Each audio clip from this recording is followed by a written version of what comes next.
Alright, we're back. Woo! D&D, session 55 of the campaign. Welcome back, everyone. Woo! How are you all doing? You've all got drinks and snacks? I've got snacks, drinks, I've got everything. I've just got a drink. I've got a drink. I've got everything I need. I've already had my dinner, but there's one thing that I don't have. Crack. Oh, I'm also missing this one thing. Exactly. As the DM, the host, has not sent us the new link for it. The new link? Yeah, this week's Bartley link. Oh, shut up!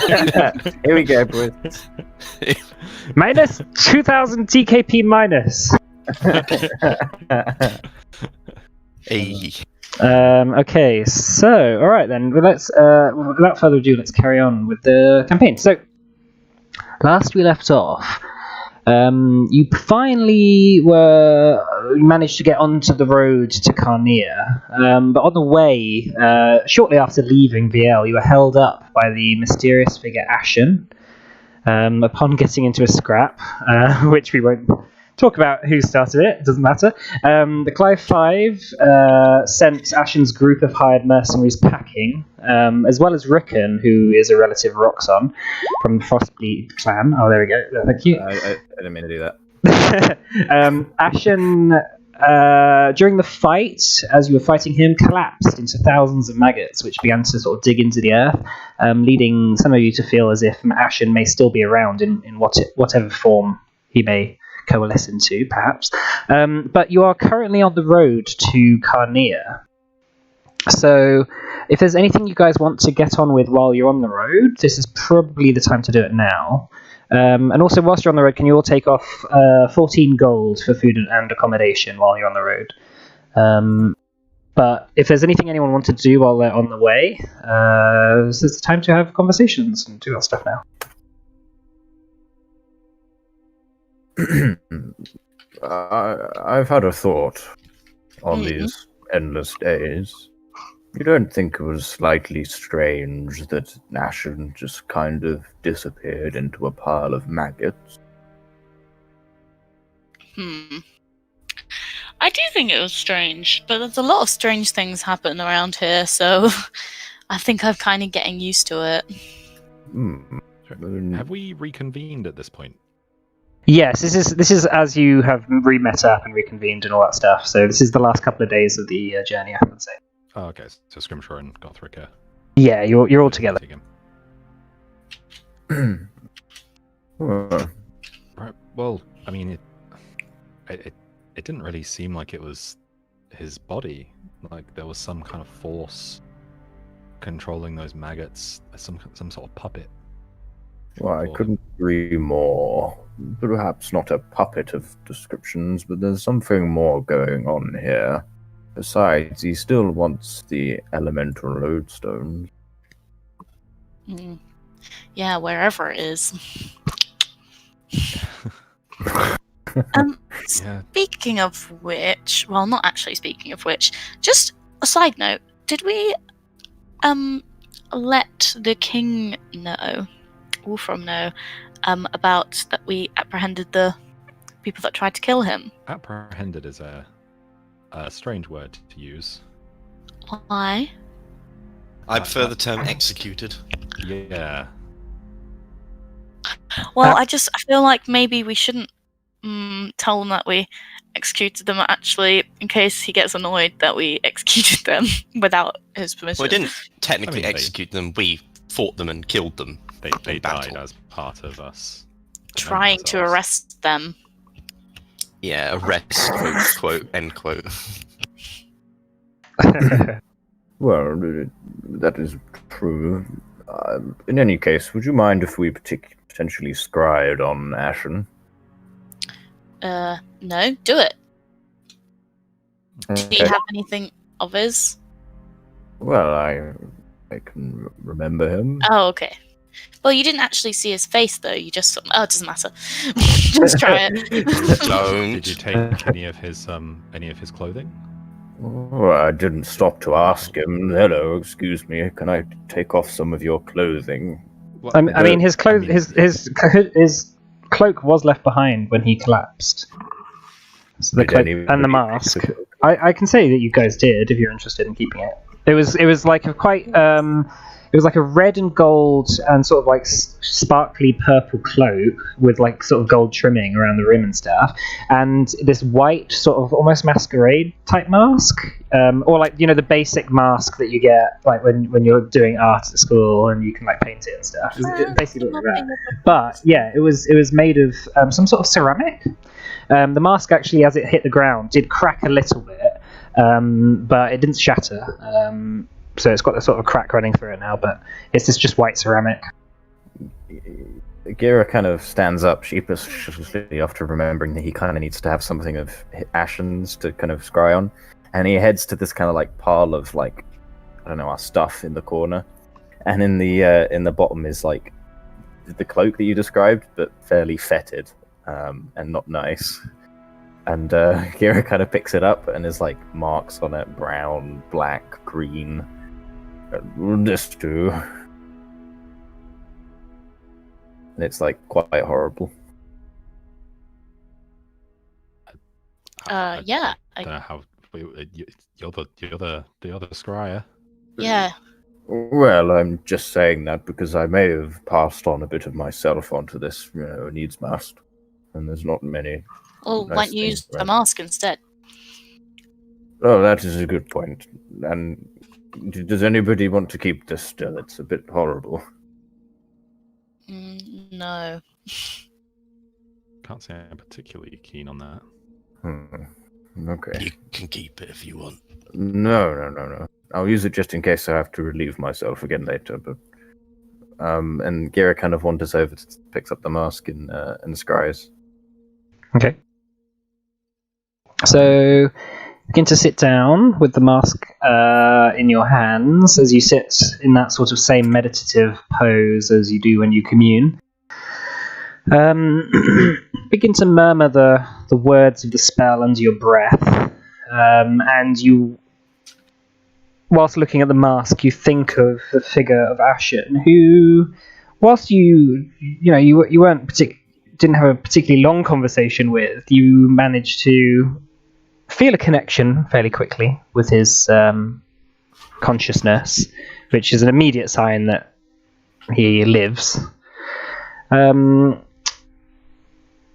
Then suddenly your vision goes black, and when you open your eyes again, you can see a forest, a sort of glade within the forest. It seems not that far away from where you were when you slew Ashen. It's probably a bit further into the forest, maybe half a day's walk. But it's a sunny day.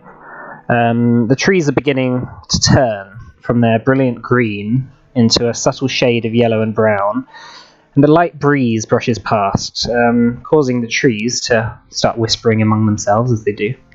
A few leaves have fallen and begun to settle on the grass, where you see insects and small animals such as mice and a family of voles have begun to make into nests in a big sort of pile which has begun to somehow grow in the centre of this glade. You've noticed a few of the leaves are slowly like moving clockwise and forming into these sort of weird concentric circles around this pile, and they slowly begin making their way closer and sort of climbing up the pile to add to it. And as you sort of will your consciousness towards them to inquire a little bit more about what exactly is moving them, you see underneath individual maggots sort of dragging the leaves slowly. There's a writhing mass which seems to be slowly breathing, covered by the pile, larger than Ashen's form, maybe about twice as large.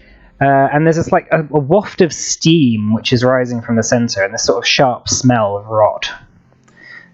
Suddenly, there's a bark in the distance, followed by another, and then another. Soon after, you hear the sound of hooves echoing across the forest, adding to the noise of a hunt, as the forest darkens as clouds begin to form overhead.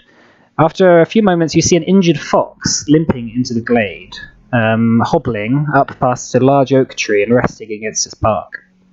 It's in pain and bleeding, seemingly on death's door from dog bites and close scrapes with arrows and crossbow bolts. As the hunt draws closer, the fox cowers against the tree. Barking begins to grow as you see 5 or 6 dogs beginning to crest this mount of earth on the opposite side of the glade, and they just stand there barking at the fox, not getting any closer. You hear a horse begin to draw up, and a man's voice shouts, "Get it, you filthy hounds! What are you waiting for?" The dogs have stopped barking now. They sort of seem to be cowering, refusing to budge an inch closer. The pile of leaves that you looked at earlier, shuddering slightly, not enough to arouse suspicion, but a couple of the dogs whimper, noticing it. The man, however, doesn't, and he crests the mound. He seems to be wealthy, dressed in fancy-coloured hunting clothes with 2 crossbows harnessed on his back. "Fine, I'll finish the thing myself," the man says, taking a spear from his pack on the horse, and beginning to walk confidently towards the injured fox. The pile of leaves shudders again, and this time the man notices. "Hello? What have we here?" the man whispers as he walks closer to the pile. "An owlbear?" he asks as he prods into the pile with a spear. He begins to struggle with it for a moment before the spear is just sucked from his hands slowly into the pile, filling the glade with this sort of sharp cracking sound as it breaks. "Hey!" he calls as the dogs begin to bark again.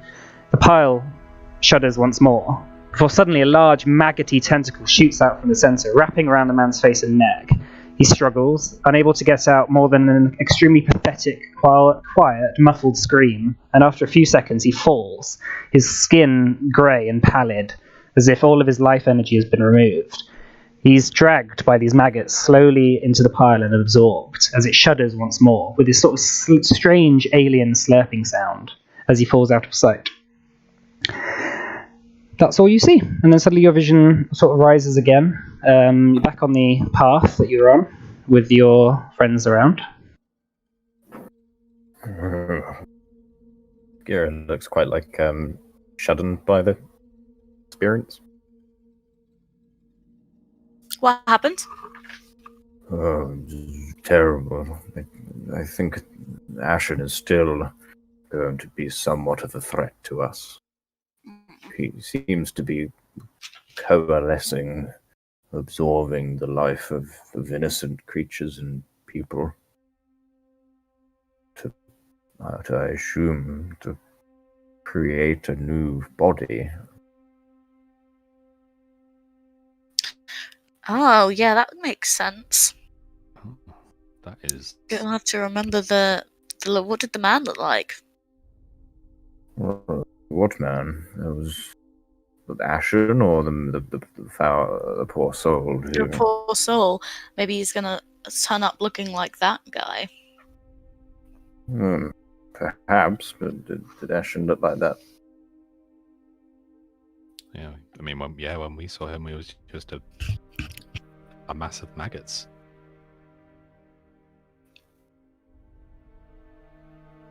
I dare dwell on this thought for too long. But let us keep note that he is out there. Right. Sorry. When before Gothric and I recently joined back up, did you send a message to the king about what had happened? I know he was interested in this Ashen figure. We could have. I think that would make sense. Yeah, you can have done that at some point. Yeah. Yes, we did. What would you have said? I would have just basically said that, like, in 20 words, that we apprehended Gaetan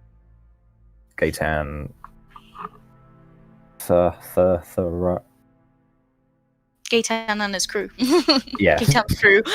I actually had all their name down to a T the other day. The Gaetan and the I crew. don't think apprehended is really the word. Well, They okay. confessed to us, didn't they? I think apprehended implies that you captured them. I don't think the semantics are important.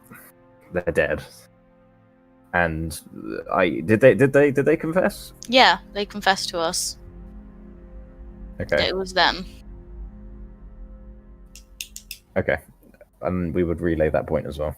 Okay, and But what would you have said? Would you have said anything about Ashen particularly? Because he was actually the person responsible for the. Yeah, I think I probably said that Ashen was like the ringleader, but like I don't think I would have had. I mean, I could have done another message, and I guess I just would have said like. Yeah, you will have had time to say what you want. Yeah, it was kind of like a strange kind of like magical presence. It was like maggots coalescing on it was the smell of rot, I assume.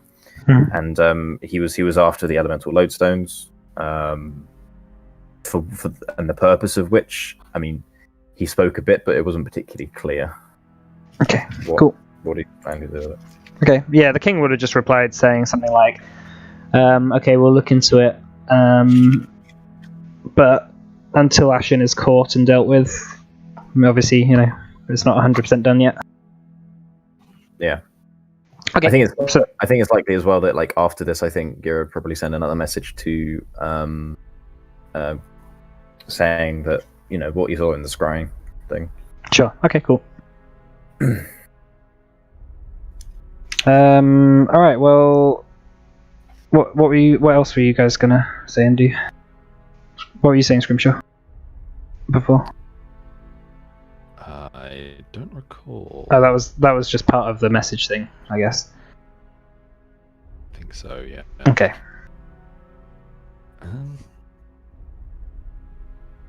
Yeah. Sorry. I'm sorry. Just out of game. I'm just really trying to piece together what Scrimshaw knows and has experienced about the eldritchy things versus like what I like link that to in my brain.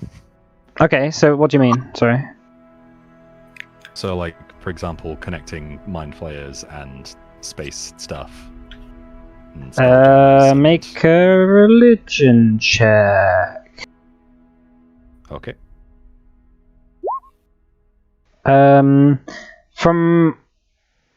mind flayers aren't as big of a thing in this setting as they are in other D&D settings, but the main thing to know that you almost certainly would know is that 500 years ago, give or take a few years, mind flayers showed up out of nowhere. It didn't exist before then, and this is what you learned from when you were down in Thandir with the whole Black Spire thing, and they immediately sort of went to task invading everything around where they just appeared in the Underdark. So that's why Thandir had the Black Spire and the Drago had been mind controlled and stuff, because the Mind Flayers set that up when they did their invasion. As for that, I mean, the Prophet of All Things also said that he didn't know where the Mind Flayers came from, although he claims that him and the Mind Flayers are like quite linked somehow. But that's like, he was quite, when you spoke to him before, he was, he didn't go into super detail. Yeah. Other than that, that's probably all you know. Like, and whatever Morna's visions are, that's something you might be able to add to that. Yeah, but he would be able to make somewhat of a connection between Morna's visions, Elder Brain, Mind Flayers, space stuff. Mm-hmm. Yeah, for sure. Okay. Where does the space stuff just out of like? I missed something. Space stuff. It's like the Spelljammer and stuff. Well, have we had a reference to Spelljammers? Yeah, Morna had a vision of one. Oh, yeah, you're right. Yep. It was like the moon being enveloped by tentacles and Spelljammer and stuff. But would we know that? So I guess be a Spelljammer, like that could just be. Well, yeah, I mean, like for the sake of convenience, like the term Spelljammer refers to like certain myths about people going through space in my campaign. So like it'd be a reasonable thing to say for that term. Okay. Because like there's like myths about gods and titans fighting in the skies and these sort of spaceships and stuff. So cool. But yeah, Yes. they're mostly myths. Like no one's ever made a working spelljammer in the history, from what people know. From what like you guys know anyway. Yeah. From public knowledge. Yeah, in Orthaid. Travel in Yeah, general. exactly. Yeah. Or you Um, really flight, let alone space. Yeah. Yeah. It's like, we haven't invented the plane yet, but spaceship? Go straight to that, yeah? Yeah. It's all the same, isn't it? Yeah. All right. Okay. So, is there anything else you guys want to do before we head off into the mountains? Ooh, there was that amulet that we picked up. Oh yeah. Would have tried to attune to see what that does. Okay. The amulet. It's. Hang on. Let me just. Yeah. So so it's called an amulet of frost. Okay. It gives you resistance to frost damage. Cool. And on the first attack, first melee attack against you of the day, it acts like a level 5 Armor of Agathis. So it does 25 damage, and then it ends. So you still take the damage, Yeah. but it does like the 25 damage back. Cool. Would that stack with actual Armor of Agathis as well? It could do. Cool. Damn, imagine hitting someone and then taking 50 damage. Just like, fuck.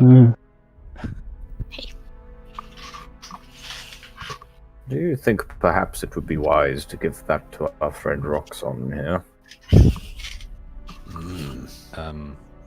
Well, I mean, I think you're already resistant to the cold, right? Yeah, don't really bother me. Oh, okay. I do already have several items on me. Gira, Mona, Gothric. I about think. you? So,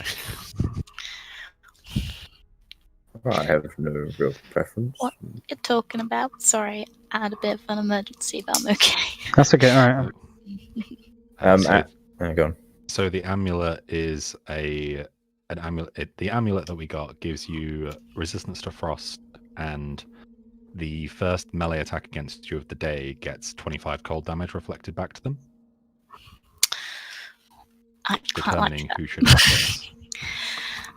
I would quite like this. I have 3 attuned items already, though. But one of them is like gives me advantage on stealth, but I don't really need advantage on stealth because my minimum roll is 23 anyway. So like, and also I can be invisible, and it's only like to see me. So maybe could be worth swapping that out. Yeah. Gira, Gothric. Oh, Gothric, you're being really quiet. Oh, weird. I'll take the amulet. What? Wait, what? We'll take the amulet. Oh, take the amulet. It's me, Gothric. It's me, Gothric. You will.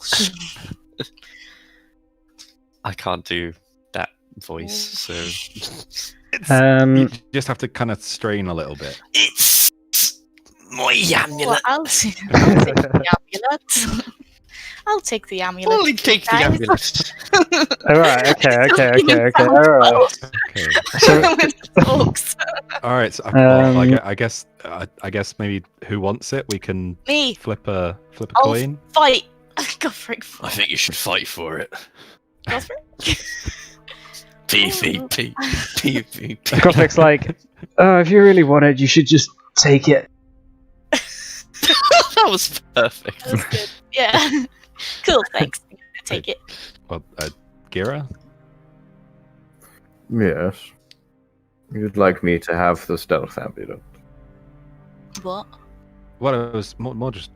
Do you want the this amulet with the cold resistance and the? But he doesn't get melee attacked ever. Well, I I disagree. don't know. He got pretty I- messed More, up back there. Objects are just objects to me. I don't care for them much. Sick. Thanks, guys. I whip off my cloak and pop on my my new necklace. Okay, cool. Is anyone taking the cloak? We can give it to. I don't really mind.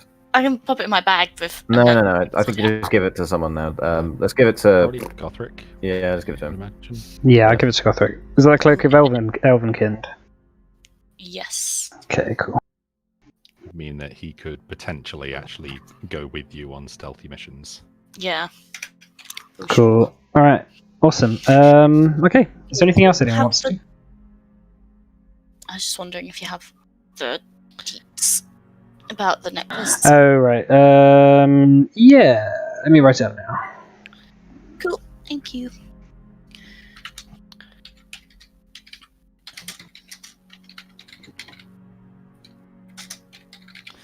Um, That's why Okay. we didn't actually see him cast.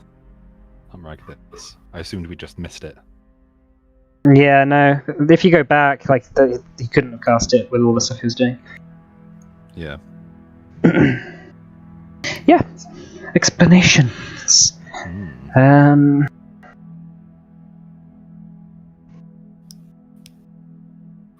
Wait, whose amulet was it? I don't remember. Gaetan's. Oh, that's fine. He's dead. I'll make sure I tuck it in because I feel like maybe taking it from a body is not the classiest move, but whatever. Tuck it in so no one That's can see it. Standard adventurer practice. Yeah, but I don't want anyone to see it and be like, "Why have you got Gaetan's necklace?" Be like, "Oh yeah, we brutally murdered him in the woods." It was self-defense. That's Wasn't true. Murder. It was self-defense for sure. It was. Look, they attacked first, all right? It with was a the grey Yeah, area. I got you. Well, it's not strictly true. yeah, it creatures. is. They attacked first with the metal spider things. Yeah. Yeah, Yeah. I guess. You know, I'll drop it. It's not worth it. You're right. It's not. Okay, so provided there's nothing else you guys wanted to do, right. So you're currently on the road to Carnea. So on the road, you begin to make your way into the wilderness of the Archduchy of Darzen Baronwood in the north of the Free Cities. You begin to rise above the tree cover and ascend up into the mountains. The last couple of days go well during this sort of summer trek that you've decided to go on. But one night before your arrival at the Arat River Valley Bridge, there's a storm which begins to descend on the mountains, which kicks up a blizzard. Visibility begins to go really low, and you're quite high up into the mountains. And as you stop for the night to try and make camp, you realize that at this rate the storm is beginning to pick up in pace. You might not even make it through the night. Most of you are really, really starting to get quite cold. Currently, Scrimshaw and Roxon, you're okay. But it's really, really bad. Like it's finding caves and anything like that seems to be out of the question. You're at the moment you're on sort of halfway through this like sort of ravine pass. So it'd be maybe another couple of hours onwards for you to find anywhere quite hospitable to make the night. But you can try and push on if you want, or you can try and bunker down or plan something else. Does anybody have tiny hut spell? I don't have it. No, Gideon and Darius had it, but yeah, we don't. Friends, what are you doing it now? As he creeps out from the shadow. That's convenient. Just looking at what I have. I mean, if things get really dire, I can teleport us away, but that'll really put a damper on our things. Plus, I'm not even sure I could make the circle in this blizzard. I can I could do like stone shape and like do it like 3 times. Form a form some kind of shelter. Yeah. Sounds like a plan. If you think that'd work. I must admit I haven't used this spell in a long time. Not until I got a little caught out in the cold a few months ago, but I can certainly give it a shot. Now, just bear with me. Is that like... So we're in a ravine, so I imagine the walls are made of stone? Yeah, Right, it's like sort of quite steep cliff walls. Okay, so so I guess I kind of walk over to the face of the ravine, and kind of, I guess I'm pulling out of the rock, kind of 5. It says 5 feet, so maybe I could do like 2. It's a level 4 spell. So how many slots do I have? I have 3, and then I have 2. So I could do it 5 times. I don't know if the effect's bigger if I use a level 5 spell slot. I don't think it is. Okay. There's no upcasting benefits. So I can do it 5 times. Yeah, you can do it just basically So 5 times. I mean, I guess I can do like. You can do a 10 by 10 square, basically. Yeah, I guess I just do that. I don't know how we're gonna fit in that, but It's a bit of a squeeze. It's quite hard to really. Give me a. How long does it say it takes actually to do it? instantaneous. Instantaneous. That's interesting. Okay, so it just sort of goes. Okay, cool. The blizzard carries on as you begin to sort of move these sort of cubes of stone out the way, making a sort of relief in the in the cliff of that goes about 10 feet deep. You notice quite quickly that this storm is still going to pile in to this over time. It gives you a little bit of shelter for now, but you might actually bury yourself under here. You're not sure, but you can all pile in if you want. Well, I can do like a door. You can do it. You can do a door. Like a door. You can shape. Yeah. stone Okay. door. Okay. Yeah. So you can still get snowed in. It just won't come into the actual Yeah. bit. So you could make a fire in here. Yeah. You could like warm yourself up. Most likely. I'm just thinking, do we have a means to like break out the top or get out in the morning if we're snowed in? We have a Roxon. You do. Roxon versus snow. Well, you and Roxon could sleep outside, and then, or Scrimshaw, you could sleep outside, and then you could keep up with like digging out snow all night while we sleep. I am not that good with the cold. I thought you didn't get cold. I would say we could huddle for warmth, but I don't think you're going to be very warm. Gonna huddle me for warmth. Well, I warn you, I can get a little bit flatulent at times. I'll just snuggle up nice and warm between Roxon and Gothric. Have we seen Gira use his breath attack? I think we have, right? Yeah, you have. Yeah. It was lightning, right? Yep. Would that melt snow? Maybe it's probably more likely to electrocute everyone around. Maybe I don't know. Yeah, I'm just planning for our way out in come the morning. I do have I can do one casting of Scorching Ray. I'm not sure how far through any deep snow that'll get.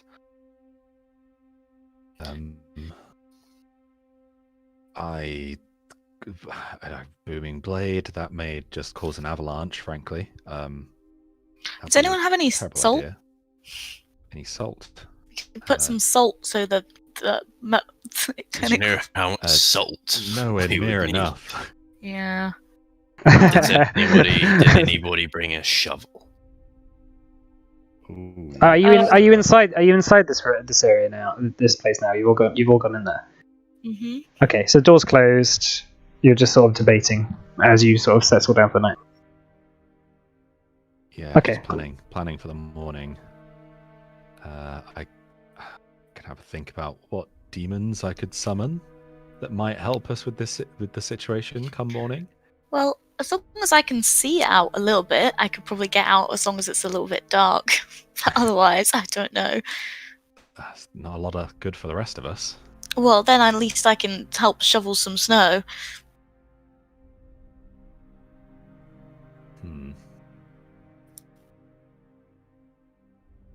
Right. I'm worried we're gonna run out of air in here. Why don't we just light a torch and then hopefully the top of the I've come up with that a will better keep idea. nice and okay. It's come to me. I go to sleep and then I wake up and I do this again, but the reverse. And hope that above us it's not just snow. Great. I mean, it's an idea. Yeah, That's a that's hope. true. I can always move the stone around in the morning in some way. Could we just walk with the snow? Well, hopefully there shouldn't be any snow landing on top, and if there is, it will have melted because if we keep a torch lit in here or a fire lit in here, nothing will it'll keep the whole stone warm, so nothing should settle. That's a lot of stone to be kept warm by a torch, right? How much stone is that? Oh, I think I mean, I'm we're not. in the side of a cliff. Mike, is flame strike? Is it you have to see it? Flame strike. Yeah, it's a level 5th level invocation spell. Vertical column of divine fire. I was just thinking melting snow the easy way. But I was just curious of whether or not you have to kind of see it. It says within range, but that's about it. 60 I think feet. that's point within range. Yeah, you don't have to see it. So could I do that in the morning? Like Yeah. around, like I mean, we're safe in stone, so we should be fine, right? Feasibly, Like, yeah.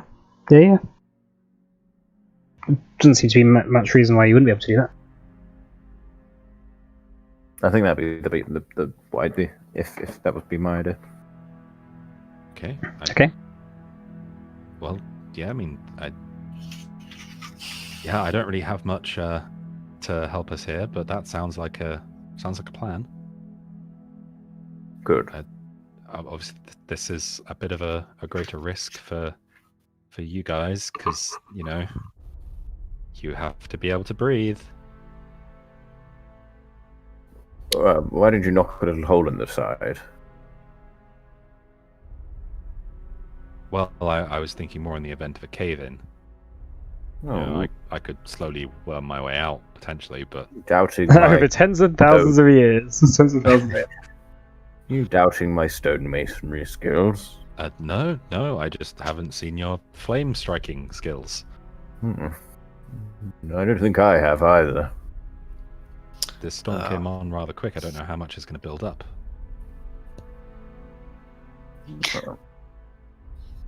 Just a question: our carriage driver's not with us anymore, is he? No, Dropped us off. yeah, he dropped you off at the last city before you crossed the river and We started don't up have in to the worry mountains. about it. Yeah, he's just outside going, I'm really cold. I can't get my carriage inside this Let me in, 10-foot guys, let me in. cube. I've got a torch. I've got some grenades. You're not using that grenade. Yeah. Not after last time. You nearly killed me with the damn thing. Though that said, that grenade was Yeah, I'm definitely going to go back to Lasenia and get some more. yeah, that did a lot. Do you have the circle for Lasenia? Yeah, you do. Okay, cool. Yes, but yes, I do. Fab. It was Okay, my well, book that, hopefully once we get this over done, we can go there. Yeah. Okay, so you guys settle down for the night. The night you hear sort of the blizzard begin to sort of get to its highest point, and then sort of stay there for maybe an hour before the rest of the night progresses and the blizzard calms down. You manage to get a fair amount of sleep. You manage to get your long rests. You hear strange whisperings in the snow. This sort of like, and you have this strange sort of sinking sensation in your gut a couple of times, actually, almost like you're being jolted, like the whole mountain's like slightly moving.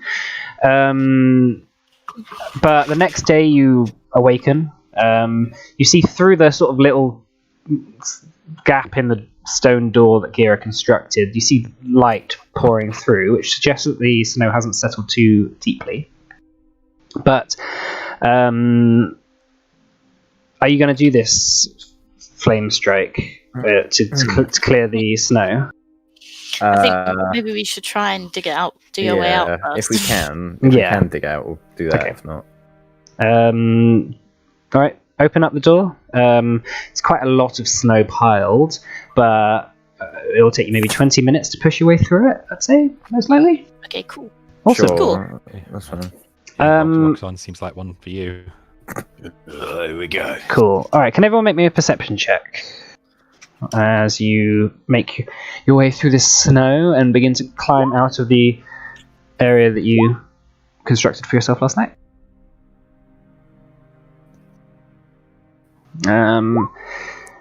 What? Oh dear. And then Gothric. You do Gothric. Okay, so Gira, Roxanne, and Scrimshaw, you paid quite a bit of attention last night as you were going down this ravine. And as you poke your way up through the snow, it seems that you're no longer in a ravine. It doesn't. Either that or the snow filled the whole ravine up and has made some sort of opening on the mountains that is facing this sort of path, which seems to go into a slight valley type part of the mountain. Looking around, the other side of the cliff, which you had spent most of the night before looking at, is no longer there, and it's now like a sort of flat plain with like the occasional rocky outcropping. This does not seem to be where you were last night. I think we've been moved. It looks the same to me. Has the whole mountain shifted around? Yeah, maybe. I've never heard of a mountain doing that before. Can I look at the sun and the moon and stuff and see if they've changed, that we're like going the wrong way, or if it's changed to like if we're in a different place? Yeah, make a perception check for me. Can I use my navigator's tool? Oh, it's the same. Navigator's tools. Yeah, spending a couple of minutes to look at the sun, it's quite hard to tell whether, like, for example, actually, it's not hard to tell. The sun is in the right place in the morning, which is in the east. Can't really tell yet whether it's moving the wrong way. It seems to be moving the right way considering it's going up. Everything else seems to be in order. Okay. You don't quite recognize where you are. Are any of these new outcrops kind of near us at all? The nearest one is probably half a mile away. Okay. I was just going to touch it to see if it's like physical or it's like some kind of weird illusion or something. Okay, yeah, no. It's sort of like you're on sort of a side of a mountainous peak at the moment, which seems to level out after 200 or so feet into this quite flat, but like bump. It's flat for a mountain, sort of plain almost, with rocky outcroppings throughout it. And then the whole of this area seems to be some sort of bowl, which only comes in or out via one road. It seems right at the other end of this sort of bowl. Mm-hmm. Yeah, I'm just gonna get a little bit of a bird's eye view of this. I'm gonna pull out the carpet and fly up and try and kind of get a bit of a try and sort of see if I can see where we came from yesterday, where like the scale of the change, whether it is just the bit that we're in or if the entire landscape looks different. Okay, so it's still quite cloudy, and there's still a light sort of blizzard. Well, it's not a light blizzard, like a light snowfall, which is coming down, so it obscures your vision a little bit. Make me a perception check with disadvantage as you go up in the air. Okay, so just a regular one because I have advantage. Mm-hmm. Okay. Looking around, you don't I mean, you've probably never been here before, so it'd be quite hard to recognize the mountains from a bird's eye view, but from your memory of last night, you don't really seem to recognize any of this area. And the mountains seem to go on and on and on and on. Okay, come back down to the party. Yeah, looks all different. Huh. Do not recognize where we are. Ah, that's a problem. Did you guys hear whispering last night? Yes. I thought that was you. Did Morna actually? Wasn't it? It doesn't matter. I thought that might have been Gira's flatulence. It probably was, but I did also hear it too. Gira kind of like goes down and picks up some of the snow, and holds it in his hand. Okay, it's cold and wet. Okay. There's not okay. That's fine. What about like a? I don't know. Can I do like a?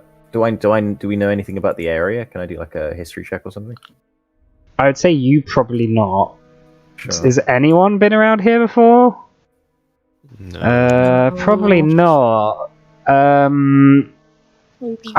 would say there's you know very little about the mountains and you don't have anything in the way of maps to scout out the mountains. All you had was the directions of people who in the past told you, follow this road basically, and you get to the River Valley Bridge. I know. Is the road still there? I know what we can do. There is a road. You see a road, but it's not the same road as you were on before. I guess we should just follow this road for a bit and see where it takes us. Well, hold on. I do have one suggestion. Perhaps we could ask Eston Jafaris whether or not he has any advice. Shh, go for it. Okay, Gary's going to use message, Mm-hmm. and Eston Jafaris is the point of contact. Heading to... can I just pause this for a second and ask a question? Or is it Yeah, go ahead. No, go ahead. What's the name of the bridge we're meeting them at again? It's the Arat River Valley Bridge. Arat Bridge. Okay, so I'll start the message. Oh, shit. Sorry. I heard that from down there. Heading to Arat River Valley Bridge. Mountains and valleys are changing. Any advice for safe passage through? As you send off the message, you have a strange feeling as it's sent off that you almost get like an echo, almost like the magic of your message almost got sort of repeated back at you, almost like it got bounced off something. It's quite difficult to really tell whether you actually got the message through, but you don't get a response. So as you're waiting there, there's no response comes. Oh, that was particularly strange. What happened? Well, nothing particularly happened. There's something out there reflecting or blocking my magic. Oh no.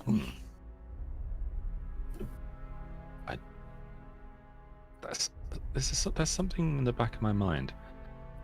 Did we hear something about there being some sort of barrier around Carnia?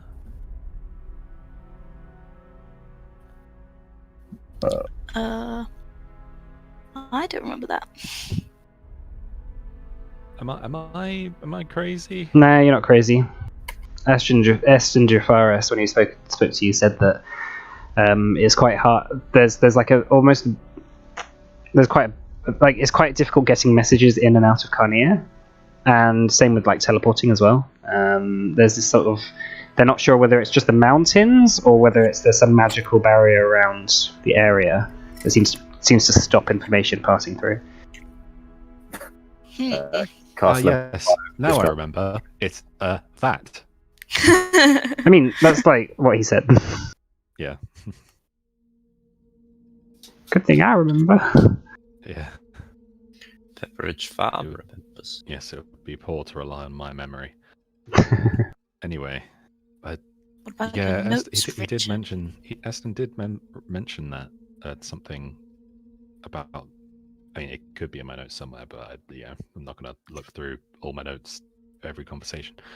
Yeah, he did mention something about this, about messages and teleportation and such, getting in and out of Carnia.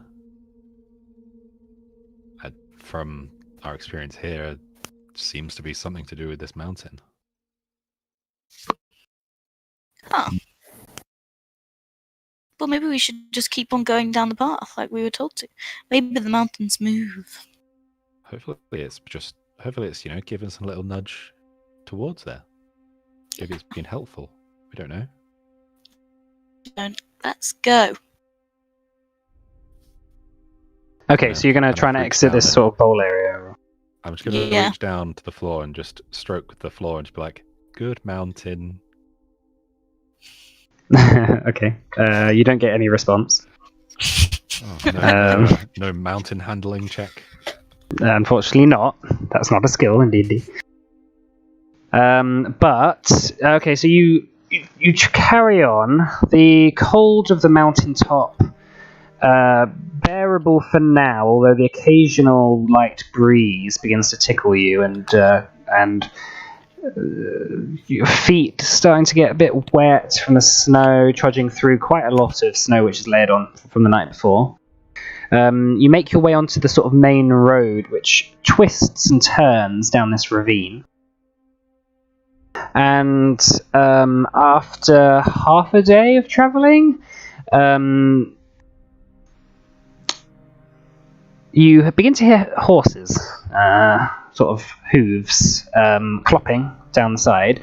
And after maybe a couple of minutes after that, you hear, coming round the corner, you see 3 people on horses. One seems to be some sort of knight who is one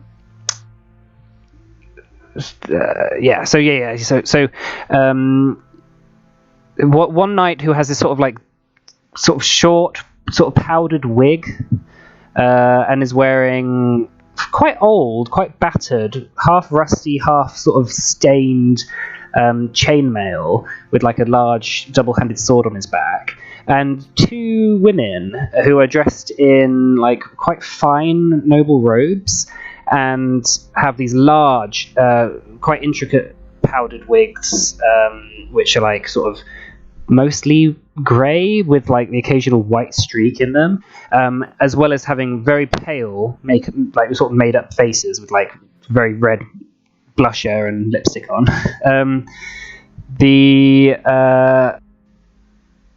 The man, the knight on the horse, comes sort of puts his hand out to you and he says, "Welcome, travellers. I am Oscar Barronwood. I have been sent here as a representative of House Barronwood to make your acquaintance." Hi. We were not expecting you. Yes, I did not expect that you may do. But we were sent a letter by the Emperor that you were coming, so we thought that before you made your way into Carnia that we make our introductions as the gatekeepers of the River Valley Bridge. Sure. Nice to meet you. Well, would you like to come with us? We have accommodation not too long away, and then we can take you to the bridge from there. That sounds good. Can I do an insight check? Sure. See if they tell them the truth. What's everyone else doing?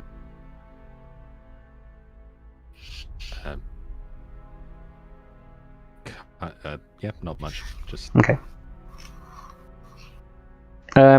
Scrimshaw, you see the two women sort of chuckling amongst themselves and occasionally looking at you and like pointing at you. the man, the knight on the horse says, by the way, my name is Oscar. I am Oscar Barnwood. This is Lady Erica Rensard, pointing to one of the women, who they both look very similar, so it'll be quite hard to tell them apart. And this is Lady Estebelle Jerome. They are both my acquaintances on, at our accommodation. Okay, and your name was again Oscar... Oscar Barnwood. Okay. Yes, I am the next in line to the Barnwood house. People can also make a history check if they're from the Free Cities. So, actually, no one's from the Free Cities. Actually, Roxon, you can make a history check, and I say Morna, you can probably make a history check as well. Sorry, I was muted earlier. I also would like to do an insight check. Okay, cool. Yeah, Morna and Kira then do insight checks as well. Okay. First things first. Both Roxon and Morna, you know a little bit about the history of the Free Cities and the various houses that are around. The House Baronwood doesn't exist anymore. It's actually House Darzan Baronwood. Because their houses merged maybe 100 years ago. No one really says Baronwood anymore, although some people do colloquially call it Baronwood. And Morna, yeah, you do definitely think that, well, both of you and Gira definitely think there's something off about them, but they seem friendly enough. They're not like actively trying to threaten you. They all seem like they've been sent there to meet you and welcome you. There is definitely something off about them. Sorry. Oh, no, good. No. I was going to say, I thought the House of Baronwood no longer went by that name. Ah, yes. Well, some of us are not exactly happy with the merger of the two houses. Yes, whilst the north of the Free Cities is now more powerful than it was before, I think that we should hold on to our ancestral names and titles for as long as we can. Hence why me and my family still go by just Baronwood. Understandable. What was the other name again? Sorry, I'm just trying to... Darzan Baronwood. I can send you the wiki link to the Free Cities if you want. Because the Duchy of Darzan Baronwood is the third largest place in the Free Cities. Cool. Baronwood, if I may, it's been a very long day, but could you please ask who sent you? Please say so. The Master sent us. We had originally a letter from the Emperor indicating that you are to be met and welcomed with all the hospitality of champions of the Emperor himself. But secondly, the Master is very interested in getting a feel for you. And to do that, he has put me in charge of that. Do you have the letter by chance of this arrangement? Yes, in fact I do. And he pulls out a nice, finely sort of kept scroll with a broken seal, but you recognise the seal as he hands over as the seal of Wolfram Gersh, the Emperor of Tarsat. It seems to all be in order. It just says basically, but it does say to the House of Darzan Baronwood in the actual thing. It says like, please give the champions of the Emperor all the grace and hospitality that they deserve, as saviors of the Free Cities, etc., etc., and Knights of the Realm, all that jazz. Yeah, that's basically what it says. Knights of the Realm. Oh, that's Roxon, isn't it? No, you all got knighted. It was. Oh yeah, I remember that. Being a knight is so forgettable these days. Actually, was Kira knighted? Must know these mountains are a little funny. The knights are they all like last night? What do you mean by that? Well, I mean the heavy blizzard, the The weird, almost like the mountains, creeks-ish, kind of. I mean, if you listen hard enough, every mountain has its own voice. They're alive, you know. Figuratively, or I mean, by any measurement, they consume Earth, they grow, they have lifespans which are much larger than, our mortal ones. But, by any measurement you put them through, they communicate with each other. I think if you spend the night up in these mountains, you can hear it for yourself, their voices.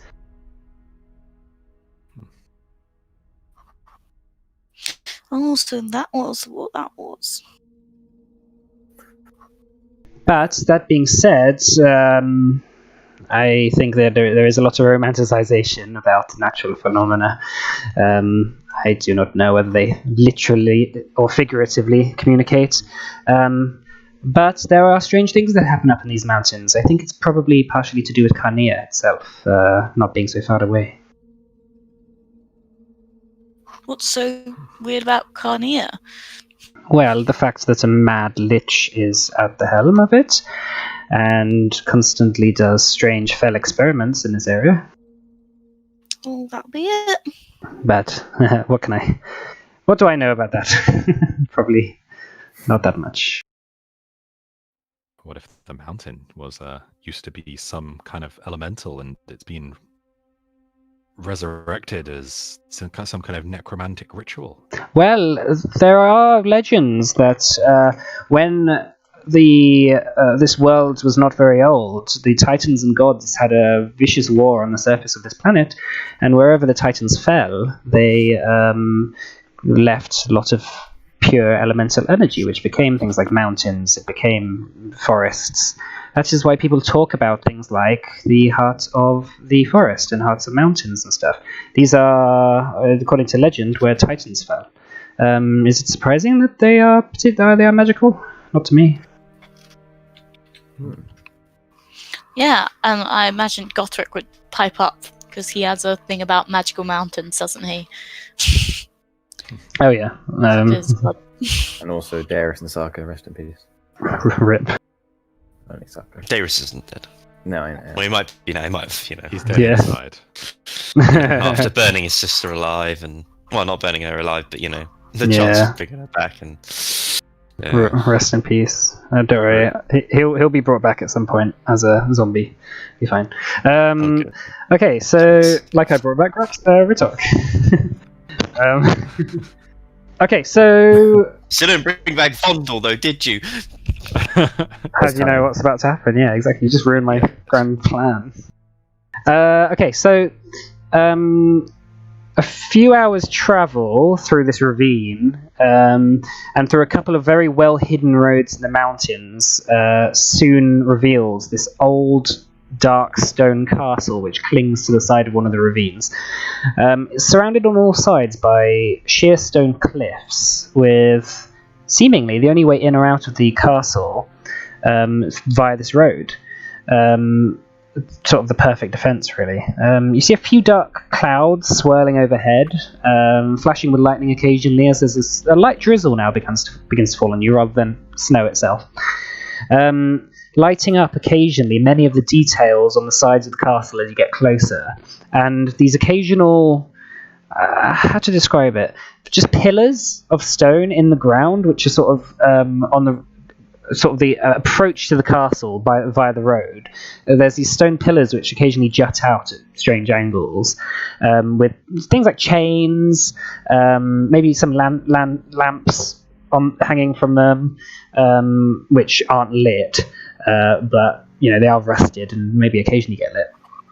But also you see these angry sort of faced gargoyles and cherubs, and inside the stone, there's these crenellations almost with ancient blessings carved on them for luck and protection. Oscar says as you begin to approach the castle, he says, it might not seem like a lot, but Castle Upperwood is our home.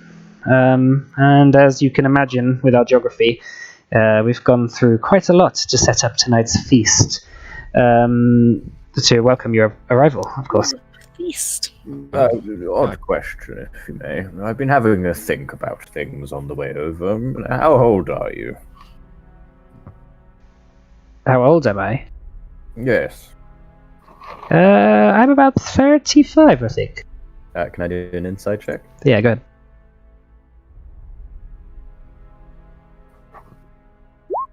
Fuck. ahead. Cock. It's quite hard to tell. He seems to know his age, although there was a bit of hesitation in there. But when you get to that age, you do need to sometimes stop and think about how old you are.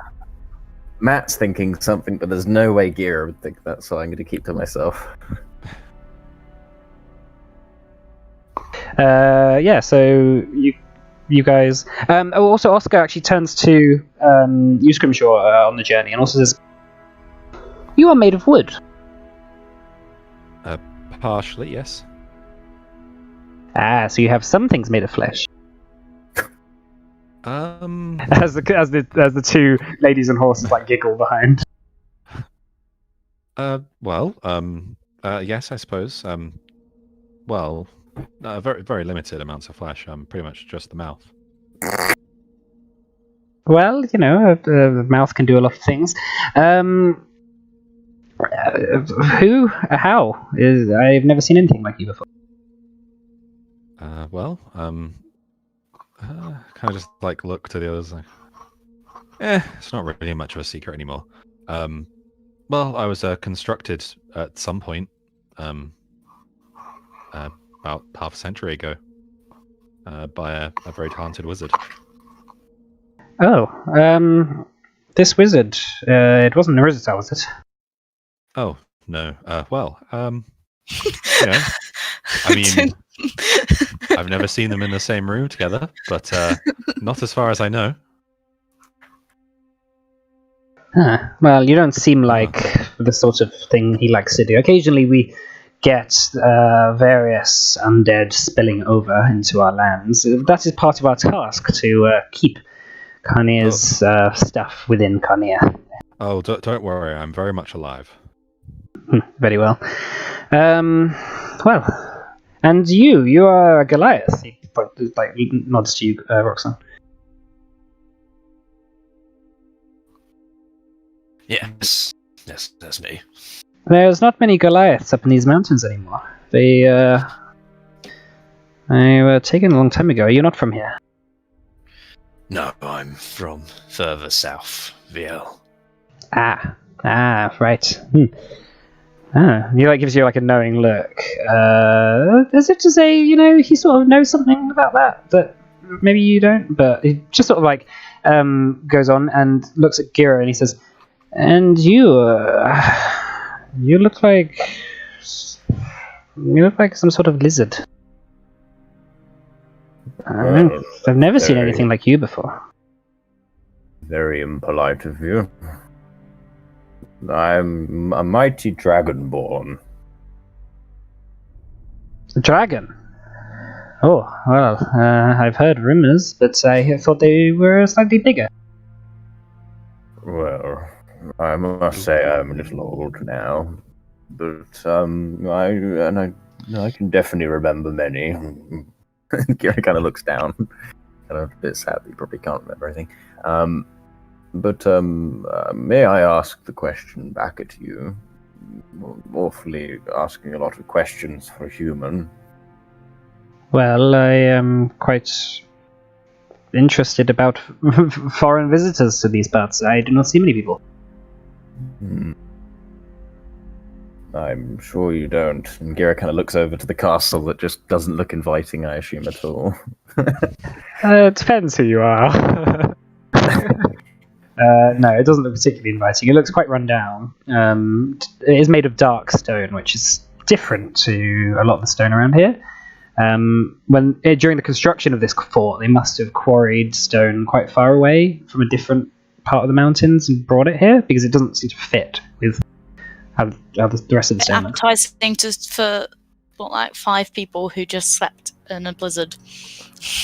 It does look warm. Yeah. There is warm light spilling out of the occasional windows. Okay. Oscar takes you to the front gates, which are unmanned. Just opens them up. He says, "We don't tend to get a lot of people around here, so we tend to keep guards on the bridge, but here, this is more our home. We just have who we need here." Cool. Thanks. Okay, so he opens up the front door. It opens up into the entrance room, the entrance hall. Bare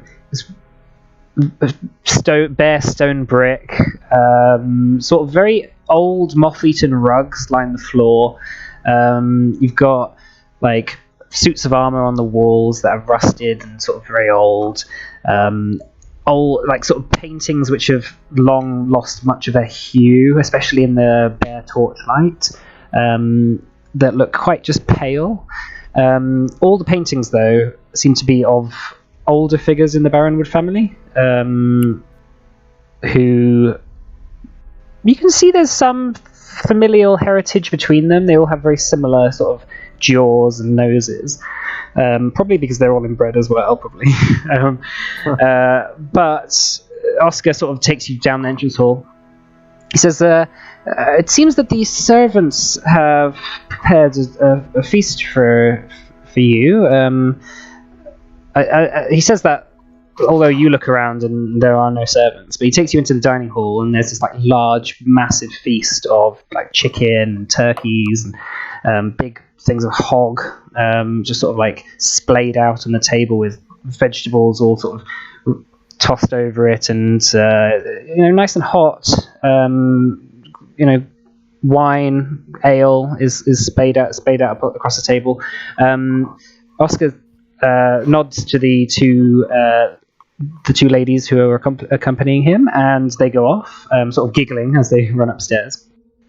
He says, "I am going to check on the master, see if he is feeling up for joining us tonight. But please make your use this as your home. You have very good references from the Emperor, so you are trusted here. Your bedroom, you can have the whole run of this floor and the second floor, but under no circumstances may you go into the master's room, which is locked. But it will have a red rope tied around the handles. Just basically, you can have a run of the room." My quick question. Except for that. The letter that we were given earlier, or we looked at quickly. Yeah. Who was it addressed to? It was addressed to to Lord Arthur Barronwood. Okay. Yeah. Okay. Cool. Okay.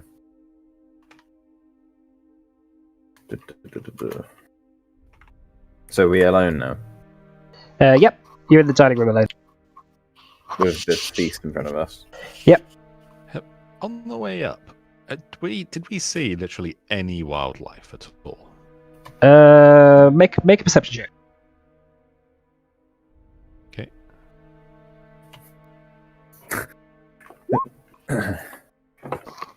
You feel like you must have, but you can't recollect any moments where you did.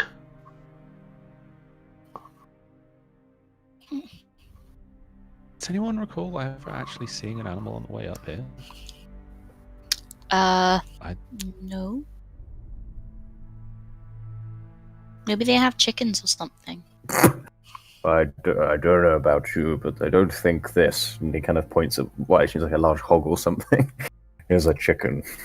Well, yeah, maybe they have definitely animals. not a chicken. They might have animals that they keep near the fort and farm. Well, perhaps. Why? What do you think they've done to it? No, frankly, I'm just impressed that they've been able to gather food like this somewhere so remote. I mean, how do you even keep animals here? Well, do you want to make sure there's no spells on it or poison? Is that what you're about to say? I haven't had any hot food in weeks. I would Does also look very like to hot. eat this succulent hog. Is it not very hot? No, it does look very hot. It looks nice. It's sort of steaming. Yeah. I would like to eat this. Please tell me it's okay. I'm so hungry. Alright, Gary's gonna do a wisdom check, and if he gets like, let's say below 10, he's gonna eat. Okay. Well, we need to wait save for it the for a people sec. to come Alright, there we go. come down anyway. We can't just start eating. Why not? That's not very that's bad manners. Even I know that, Roxanne. Manners. Don't do manners. Just wait by your chair and wait for the I'm hungry master. now. No, Roxanne, stop it! Some of your rations. I don't want rations. I Um, want hot pig. As you say that, you look up and you see Oscar in the doorway. He says, "Please start. I will join you now, but unfortunately the master will not be joining us tonight. He's not taking any visitors today.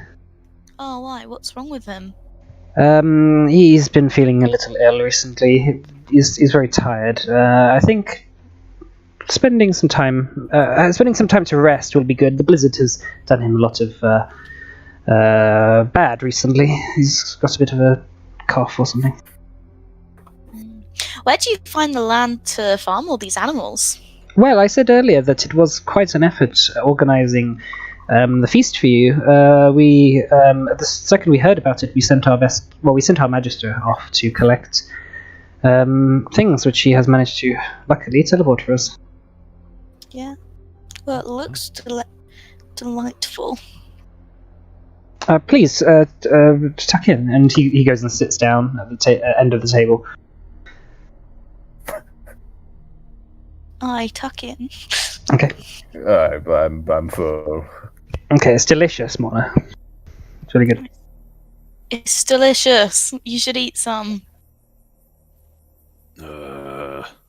Please, I understand your trepidation about staying with new people, but we have been tasked with giving you adequate care. You are welcome to eat what you like, but please do not mistrust us. Insight check. Yeah, go ahead. Oh, one day I'll get a good roll, I swear. I'll whisper you.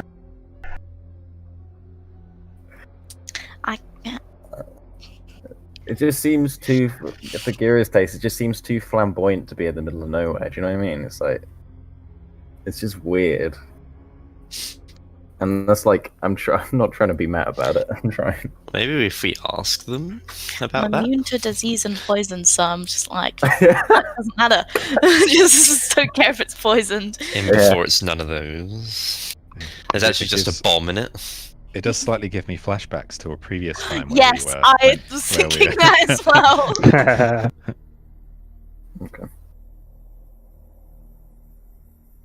Okay. He sort of says, "Well, adventurers, you have come to the note itself didn't exactly say exactly why you were heading to Carnia, but I am interested in perhaps your story. Sure, what do you want to know? Well, how you came into the Emperor's service, after all, and if the rumors are true that Neruzatar will soon be gone." What? Don't know what you mean. I'm just interested because, we live on the border, we hear things occasionally. But if, you do not have to mistrust me. I don't know what to do about this. It's fine. You have clearly been assigned some sort of secret mission. I will not ask anymore. Well, we're not going to overthrow Neruzatar if that's what you think. It's kind of glare at Morna. We just got a letter asking him because he said he wanted to meet us, so we're on our way. That explains why you would be up here then. Very well. We have no love for Neruzatar here. If that is a suspicion you have. Well, great. Yeah, I mean, I've heard he's not a stand-up guy, but we're not going to. That's not our goal. We're genuinely going there on his invitation. We're slightly in the dark as to what will happen ourselves. And what do you make of Nuruzata? Well, we don't know the guy. No, but you clearly heard things. He's definitely a character. concern. Richard. I mean, no one. I don't think anyone could really. I don't think anyone could really easily say, "Oh yes, there's some lich off in some corner of the world, and they're doing all these big things," and not be at the very least concerned. No. Whether you think he's whatever you think he's got planned or not planned, or whether he just wants to do his own thing. It is an interesting story. I'm not sure if you know the story of why Nuruzata was allowed to own Carnia when the nations of Orthed came together and were deciding his fate all those years ago.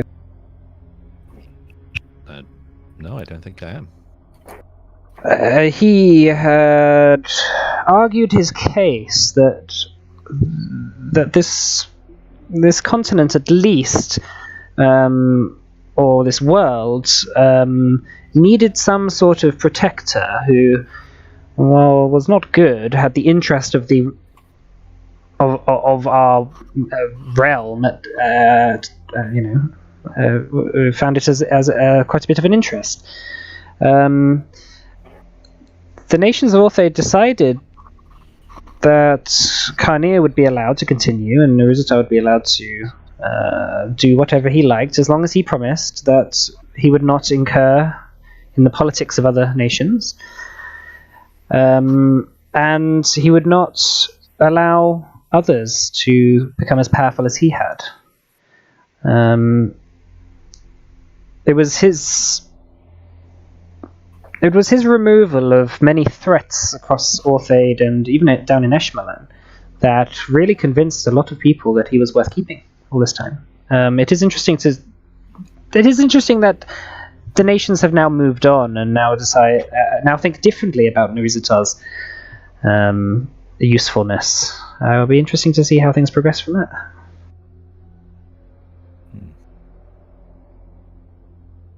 But that being said, I mean, my house makes a lot of its money from subsidies from the Emperor to make sure that this pass is well protected in case Nuruzata decides to try anything funny. I think a lot of nations believe that he's not to necessarily be trusted.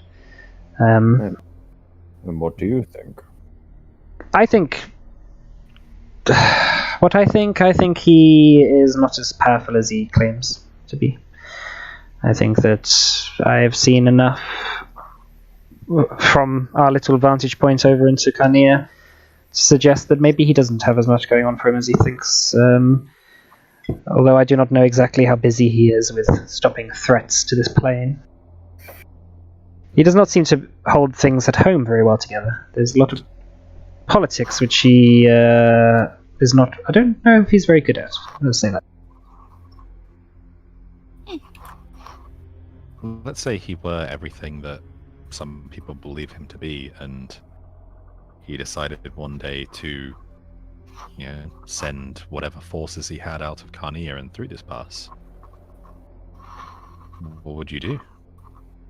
Well, what forces do you have here? We do not have many forces on the fort itself, but we have various mechanisms to prevent many people making their way through the pass. Sabotaging bridges and knocking down passes and all that, like starting avalanches. Things that will stop. Warfare. Yeah, things that will stop the army progressing, whilst the free cities can get everything in order, and whilst a coalition of nations can be created as well to come together against Nuruzata. So you'd be buying time, essentially. Essentially, An important thing, of course. But... Yes, trading. Yeah, time for lives.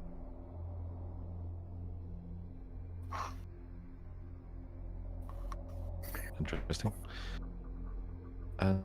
And what experience do you have of the politics of Carnia? Well, only what I hear from the occasional defector. Usually the scions get them long before they reach the pass, but we accept anyone who decides to come over. What do they say about it? Well, I mean, most of the people who defect are actually fairly wealthy individuals, usually from the ministry, although we have had a couple of scions trying to come over a few times, but that's another story for another time.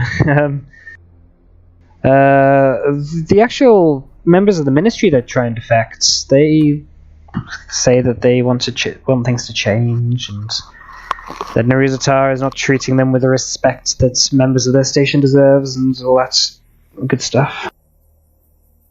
How do scions leave Carnia?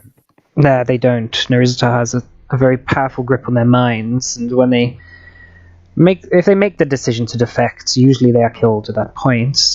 Some are powerful enough to survive that initial blow, but do not tend to get far. We are on orders to kill any scions that we see cross that bridge. Not just defectors, but I've heard stories that occasionally scions are sent abroad. That is interesting. Hopefully we would catch them as they try and pass through here. We've eventually...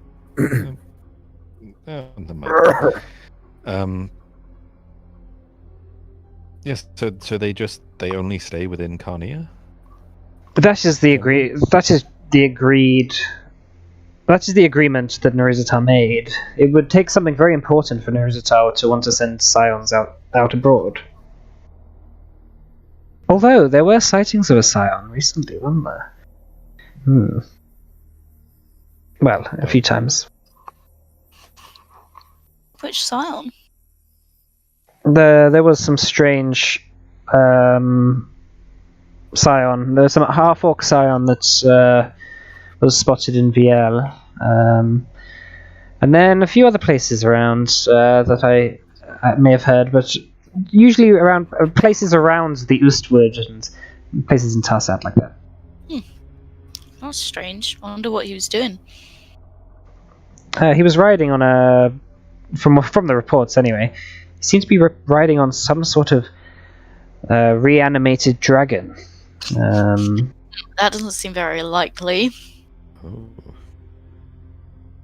And I just give Gothric the eye. Yeah, Gothric's like, Surprised he hasn't got up and gone, that noise. Anyway, I am getting very tired. I think maybe it's just time for me to retire. My room will be designated by a blue ribbon on the door. It will be on your floor, though, so... But you have the free roam of the house. Do what you like with the place. I will see you in the morning. Great, thank you. It was good to meet you. He stands up and... hospitality. Yeah, he stands up and nods to you and says, "Have a good night. The rooms are on the second floor." And he goes... He leaves. English second floor or... Well, for you, I guess it'd be first floor.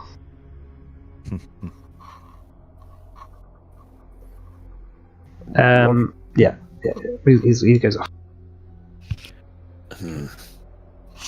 Morley's a spy. Has anyone else got those vibes? No, I thought he was perfectly legitimate and was a brilliant host. Are you going to eat his food? I'm very full. As you know, just before we got here, I had a bit of a meal. Right. What meal was that? Snow and ice? Of course, the rations I brought. Go on, try a little bit. No, I really mustn't. Go on, if he's such a great host, you wouldn't want to upset him. You eat the pig. No, I shall not. And Gira's trying to give eyes, but I don't you do an arcana check to see what I'm trying to say. I can't. Through my mind.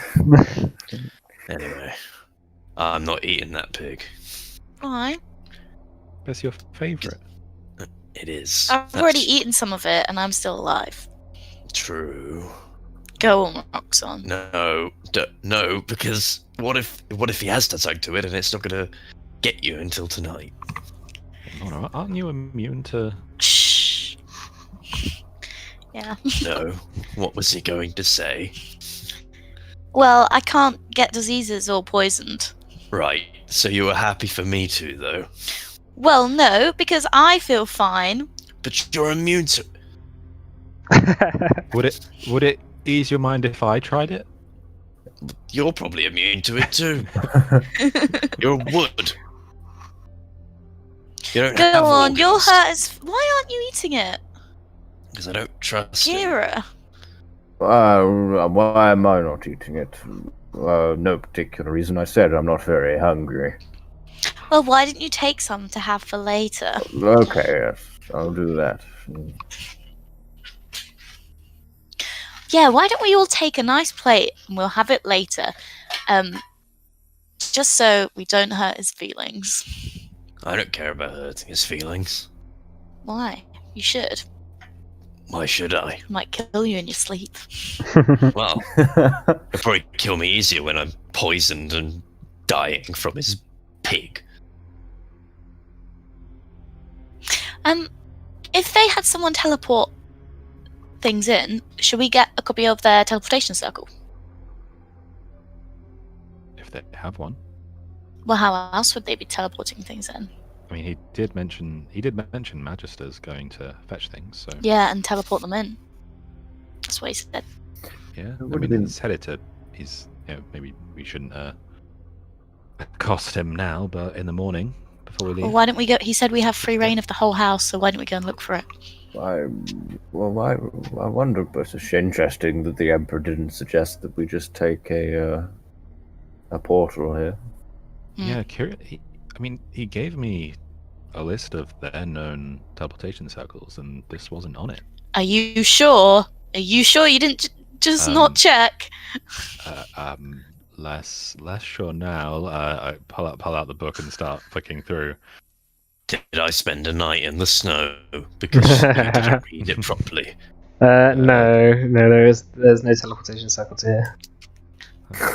Suspicious. Yeah, not on here. No, that is a perfectly reasonable thing, and I'm sure there's a brilliant explanation for it. Right, so let's go and have a look for this Sorry, teleportation are you circle. now on their side? Yeah, it just like is so sad. Why are I'm you just- sad, Kira? Kira, like he like writes a note on a piece of paper, and on the piece of paper, I don't know if it's I just write like, what did we do yesterday in the carriage, and just send it to give it to Roxanne. What, me and you personally? Well, no, we like in the carriage. When I assume we were in a carriage on our way at the start of the session. Yeah, but the actual the start of the session was like during your journey up, so you were in the carriage at that point. Yeah, But you have been traveling on for a few days. So that's fine. okay. Well, wherever I did the scrying, whatever place we were in, then it says that. Oh, right. Yes. I got you now. It just sits there. Got you. Got you now. What? Why can't you just say there's no one else in the room? I'll pass the note along. I don't understand. I mean, what a lovely pig this is. Let's eat. Mmm. Yum, yum. Are you eating it? Making chomping noises, but not eating. Oh, come on! Make it intelligent. Make it intelligent. Give it the fucking game away, dude. Making intelligence. Yeah. Not his strong suit, believe it or not. Where is it? Okay. Yeah. You definitely have The feeling that fake eating will somehow do something if they're scrying on you. Like you'll somehow convince them that you trust them. Delicious. And I wink at Kira. Delicious. Oh, heavens above. I don't understand what's going on, but I know that I should be a bit wary of this food. So, like, I've eaten a bit, so it looks like I'm for being polite. It's really tasty. Everybody tuck in. Cooked You can- to perfection. Definitely nothing wrong with it. Yeah, obviously, I don't need food, but Roxanne, you didn't have mine. Oh, I will. Don't you worry. Nom nom nom nom. All right, should we have a break here then? Yeah. Okay. All right, come back in like 15 minutes or something. But all right, see you in a bit.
Okay, we're back.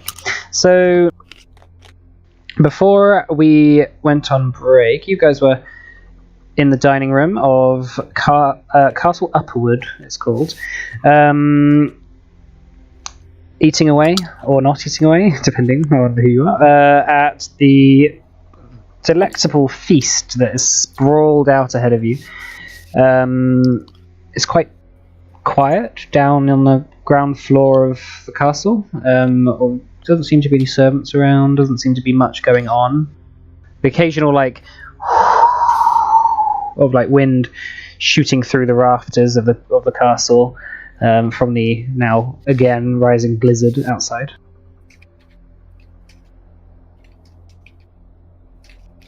Spooky. I don't like this. Well, let's go and find the teleportation circle. If you guys aren't going to eat anything, but I'm going to take some food for later. Well, I think if I'd be perfectly honest, I might just retire to the chamber provided. Okay, well, don't forget to take a bit of food with you. Well, yes.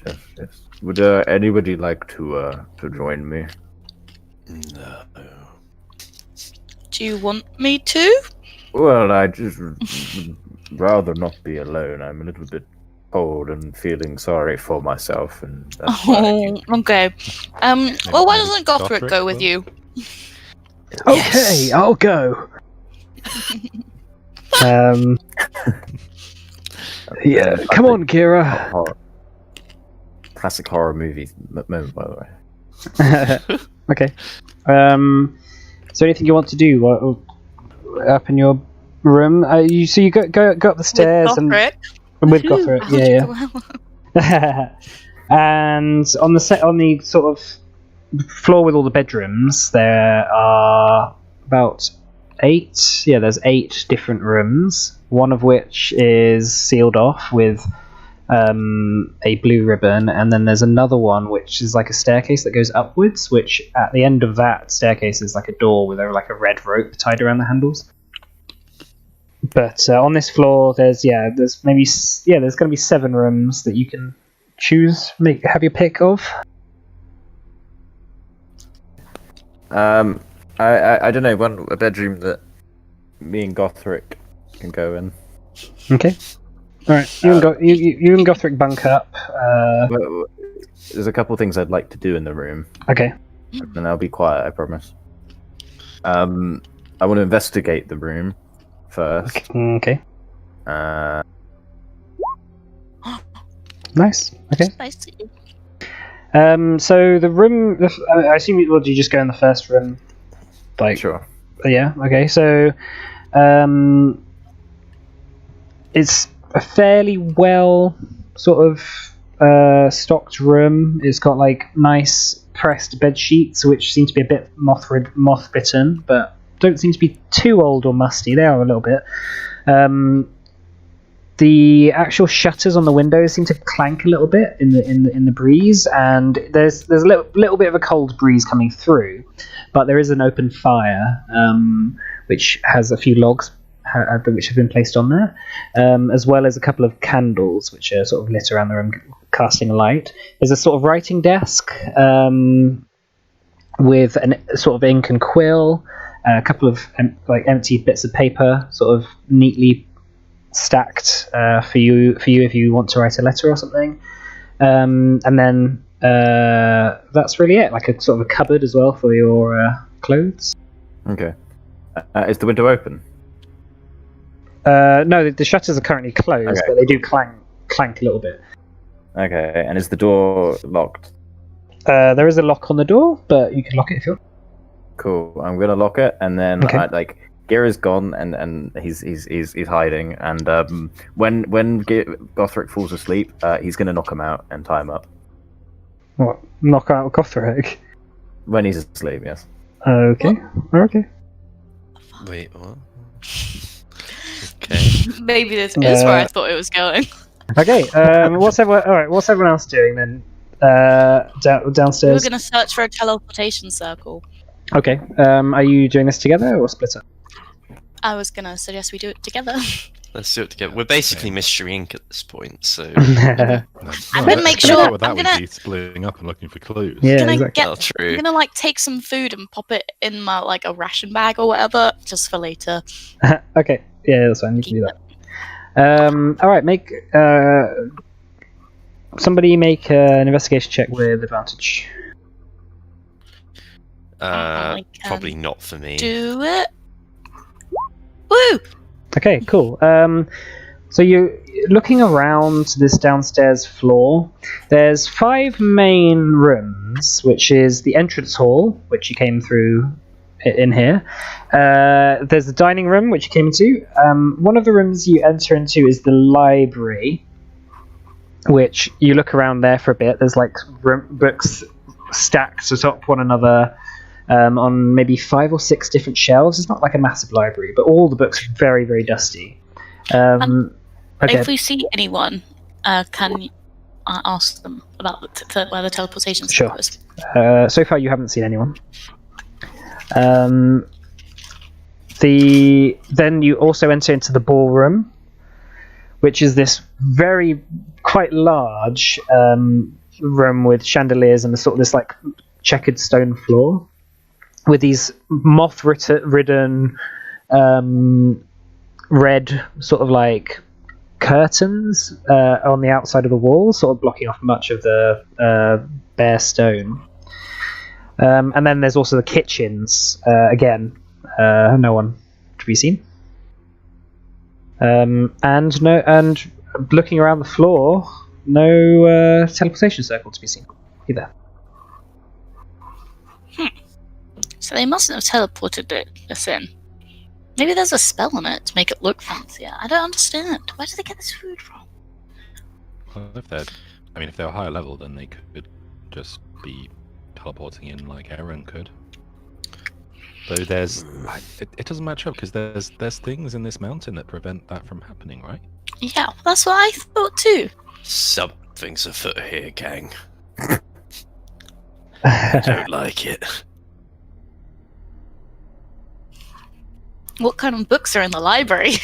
I'm kidding. No, you can. In the library. You can look at library down. I mean, I've put a library here. You can investigate it. All right, we'll investigate the library. You find all the answers that you've asked now. for. Yeah. No, there's a book called Mourner's Parent. How to Trap and Drink the Blood of Adventurers 101. yeah. It's This like book seems awfully suspicious. To yeah, it's like on a reading desk, just open at the point of like, okay, when they're in the library.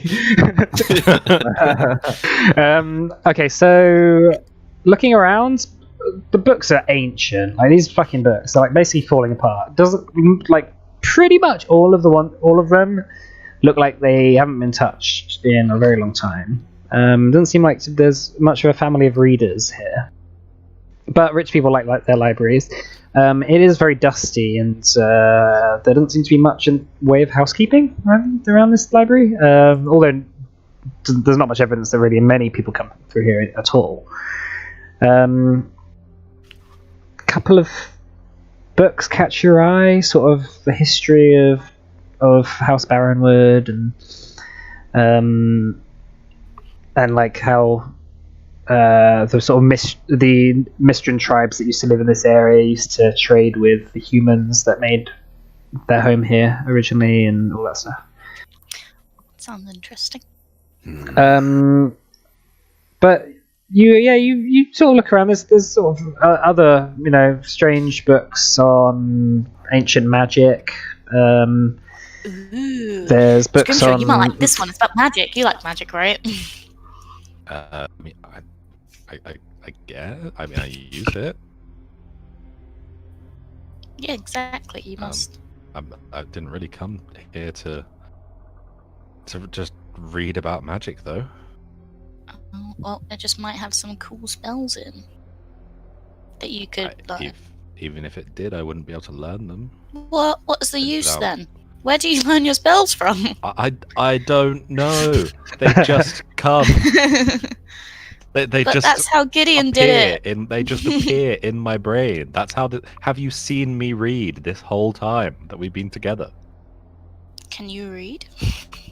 Well, yes, I can read. I wonder what the master is like. Should we go and say hi? That By the sounds like sounds a of it, bad idea. Yeah, by the sounds of it, he doesn't want to be disturbed. I was. How dark's it outside? And is it really? It's nighttime now, and it's very stormy. Like looking out the windows, where you come across them, like there's basically no visibility. It's quite like a sort of blizzard. So it wouldn't be safe to go outside. No. Well, I mean, you could probably go outside for a bit. You don't want to like wander off in it. No. I was thinking I could go outside, and I'm not saying this. I'm just okay. I guess I am. I'll whisper it to the group. I was thinking I could go outside, go invisible, run up the wall, and then see what's going on in this room through the window, and then just run back in and tell you. Sounds good. You know, you don't actually have to whisper because I could barely hear you. Roleplay. Can't hear what you're saying. Did you not hear what I said? Do you want me to repeat it? I kind of got the gist of it, but yeah. Oh, you're fine then. I think that would be fun. Let's do it. Is there a window in here? In the library, I mean, there's there's like a sort of big sort of Is that stained open? glass window. The library actually is sort of a pentagonal shape, sort of built into the stone of the walls. If you can do a religion check for me, both. Oh, no, actually, Kira's not here. No, so just Morna. If you do a religion check for me, yeah, you know that pentagonal shaped rooms tend to actually be reserved for temples. Oh, for the pentasta? Yeah, and especially in this part of the world. It could have been a temple before. Now it's the library. Oh. Strange that they have a room here that should be a temple for the pentasta, but they don't use it as one. Maybe they changed religion? Are there any books about like religion in the library? Yeah, Tell us what they worship. there's like the Religions of Orthaid, which is like a big, quite old, massive tome about all the different religions that have existed here and currently exist here. There's a couple of, I mean, that's really the big one. There's not many tomes on particular religions though.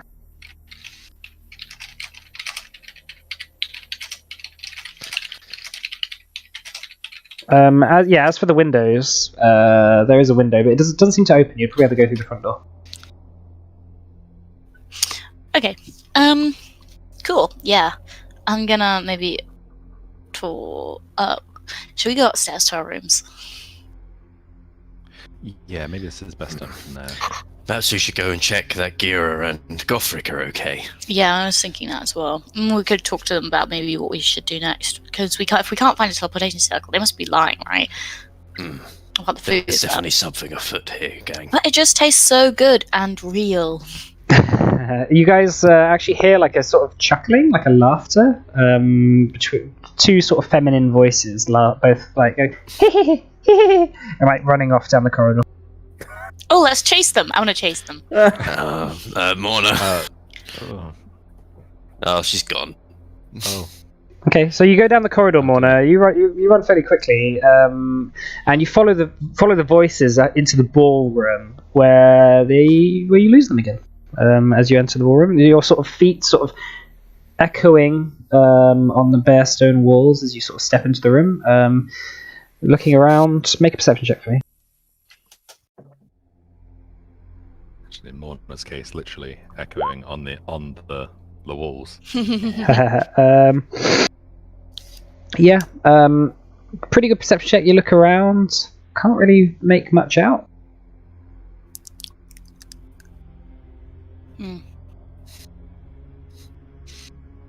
Okay. I run back to the group. Okay. You get back. Both Scrimshaw and Roxanne are waiting. There's no one there. They just disappeared. What? Something funky is definitely going on. Let's go and find Gira and Gothric and ask them what we need to do. Well, what we think we should do. Maybe we should just sleep and get up in the morning with someone standing guard, and just like get up in the morning and leave early. Yeah, let's treat this like camping in the wilderness. Yeah, maybe okay. you're right. Let's go and find them. Okay, so before that, Gothric went to bed fairly early. So what was your plan, Gira? When Just to be polite, just to bash him on the head and then tie him up. okay, it'll be like a coup de grace. So like he's asleep. So he's asleep. You just sort of whack him, tie him up. Then what? Just chill and like try and watch out. Just listening for sounds and things. Okay, make a perception check. Perception. Okay. You don't really hear anything. Gothric is tied up in bed. You're sort of like, I assume, sort of back to the wall or something. Watching over him. There's like a gust of wind, and the shutters slam. And you look up. There's nothing there. Make a wisdom saving throw for me. Okay. Gothric. Gira, you fall asleep. You don't know what happens. So then, the party. So Roxon, Scrimshaw, and Morna, you open up into the room, and you see Gothric tied up with his sort of like nose bleeding, and you see Gira asleep, like sprawled out in front of the fireplace, looking a bit pale. God, shut the door behind us, lock it, and What on earth happened here? Should we just leave and leave them to it? I don't. Are they I don't- maybe in a Like that's fine. Like I that's, thought Gothric that's liked fine with me. Merith. Yeah, I thought Scrimshaw Gothric- is going and cutting the rope, untying Gothric free. Damn it, Gothric! What Okay. about Merith? No, Gothric wakes up. He's like, "Oh, what happened?" I don't You know. were unconscious. Yeah, we came back and the two of you were both unconscious. Ugh. You were tied up. Gothric sort of sits up and he goes, "Oh, my head really hurts." Gira is still, Gira's like just like lying there. Can I try and wake him up? Yeah, you sort of begin nudging Gira. He feels very cold, but then he sort of like coughs and sort of begins to move. Make a perception check for me, Mona. Okay. Gira wakes up. Yeah, he feels very cold, but like you seem very exhausted, Gira. So you're taking 2 points of exhaustion. Okay. Jeez. But like you're sort of staring there. You see all your friends around you. Your vision's quite blurry, but What the hell happened? Oh, I must have fell off to sleep. Oh, I must have been very tired. you have a What very happened? burning sensation in your neck. Oh, fuck me. I knew yeah. it. I knew it.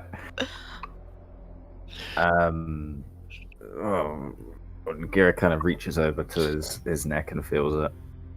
You feel like 2 small, sort of scabbed over bumps on the side of your neck.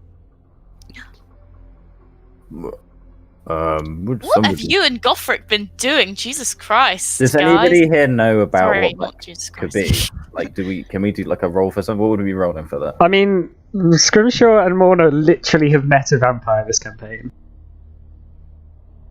Wait, what? Yeah, you guys not remember fucking what's his name? Right at the start of the campaign, like when you met Merith Cure, she had just blackmailed the circus guy. He was a vampire. I thought he was a werewolf. No, was a werewolf. that was the other guy who was a werewolf. That was Lucas Volkov, I think, who was a werewolf. Did we see him vampiring though? I mean, he admitted to you guys that. I mean, he didn't admit to Gira, but he admitted to everyone else. Like Merith's letter said something like, "I know that you're a vampire," etc. etc. Oh yeah, you're right. You're right. Oh, do you think they're vampires? Sorry, I should whisper, but Mona whispers. Do you think they're vampires? What's a vampire? It's someone who sucks the blood of very strong people Uh-oh. with bald I'm heads very like strong. you. I'm bold. It's gonna get you. Oh, they're gonna get me. They're not gonna get me. I'm just kidding. They suck the blood of anyone. Oh, But but especially tall, bold, and strong people. yeah, especially because you have lots of blood. Yeah, lots of blood. Lots of blood gotta flow to all those muscles. Mm. Right. I don't know. Fuck. Felt like it in the moment.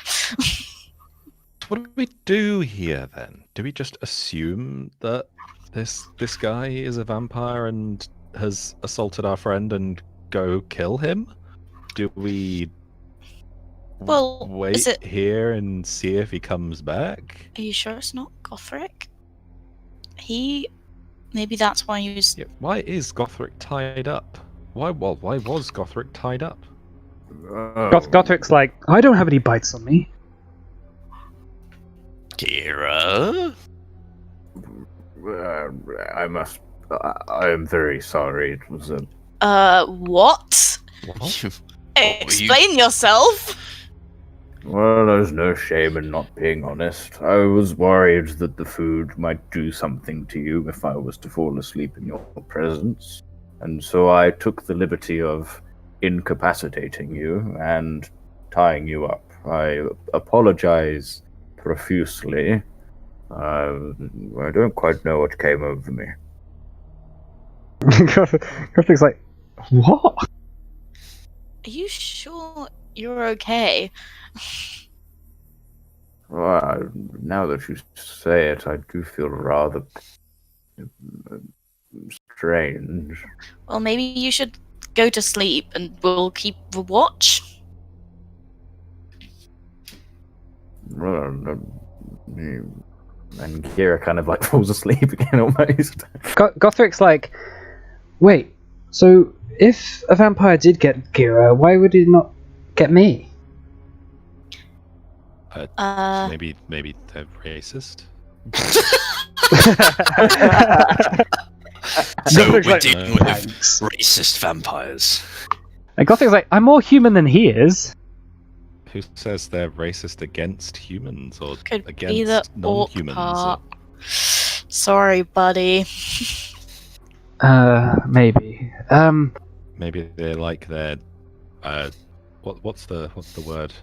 Exotic blood? Oh, maybe that's why they were asking what Oh, everyone no. was. Oh, See, they do want big, tall men. Not gonna like lie, yours. this was one of the points I meant to raise during the break during my map explaining.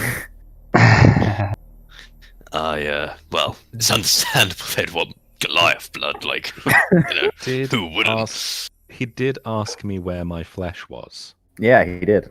Again, that was. Does that mean he's gonna have to kiss you? Have you kissed anyone before? Scripture's first kiss. Shame it's gonna be the one that kills him. Well, hopefully it'll be one of the girls or boys. To be fair, We know. don't judge Scripture. It doesn't matter. I mean, it's not something I've ever really had the urge for. Well, at least Gothric didn't get bitten on his neck, because that's definitely something we'd have to tell Nereth about. Yeah. In being unfaithful.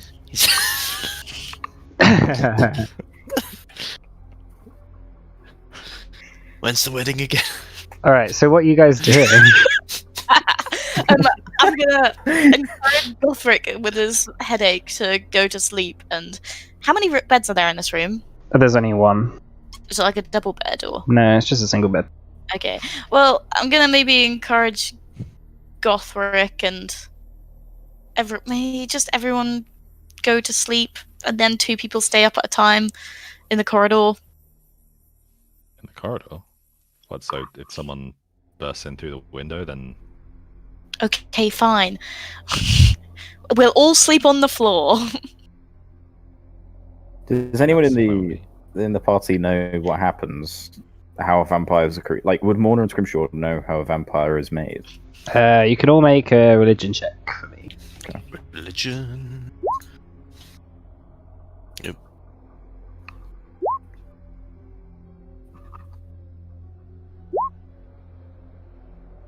Don't even bother with Gothric. So Gira and Scrimshaw, you both heard rumours that vampires. I mean, there's quite a few different rumours. The main one seems to be that vampires pass on vampirism through their bite. But it doesn't. But you have no idea about how long that takes, or it requires multiple bites, or anything like that.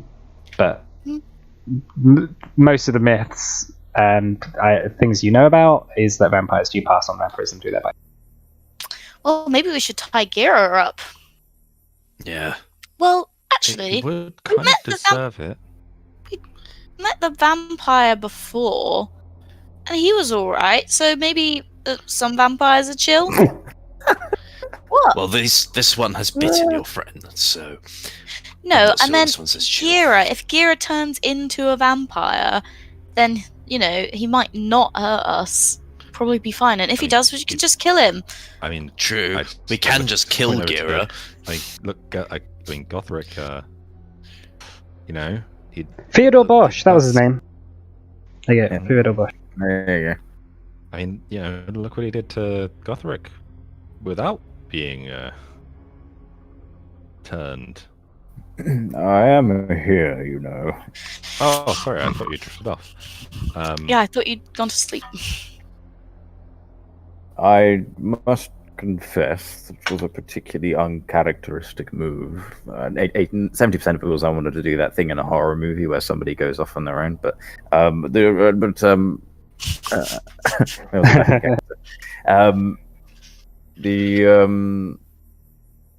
I've completely lost my train of thought. The Dragonborn are a proud and noble race, and I hope that my behavior thus far has demonstrated service. For example, when we were underwater underneath Fiel, and I would wade back and saved, I can't remember his name, from the Real, thank you, from the kelp monster thing. Yeah. So I must confess I was doing it for Gothric's own safety in the event some ailment befell him for ingesting what I hope now you realize was correct to assume is problematic. I don't know, it tasted okay. Do I feel okay? Feel fine. Gothric feels fine. Well, apart from I feel his head fine, wound. guys. Yeah. My stomach feels fine. It just sounds like it sounds like an NPC in an action game. Come on, guys, let's go. Pills Come here. on, guys. Pills here. Pills here. Maybe they were just trying to get a little bit of nutrition into your blood, make you taste a bit better. Potentially, but I'm a little concerned now. Seems that I have a vampire bite in my neck. Yes. Well, could we try and disinfect it? Well, like what they do with wounds, they pour hot wine on it. Or salt. Oh no, we don't have any salt. I already asked holy that. Water? Yeah? Yeah?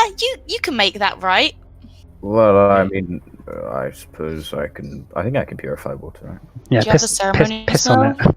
it. Yeah. Let's have a look. Do I have a what? Sorry, John. The ceremony spell, you can make holy water.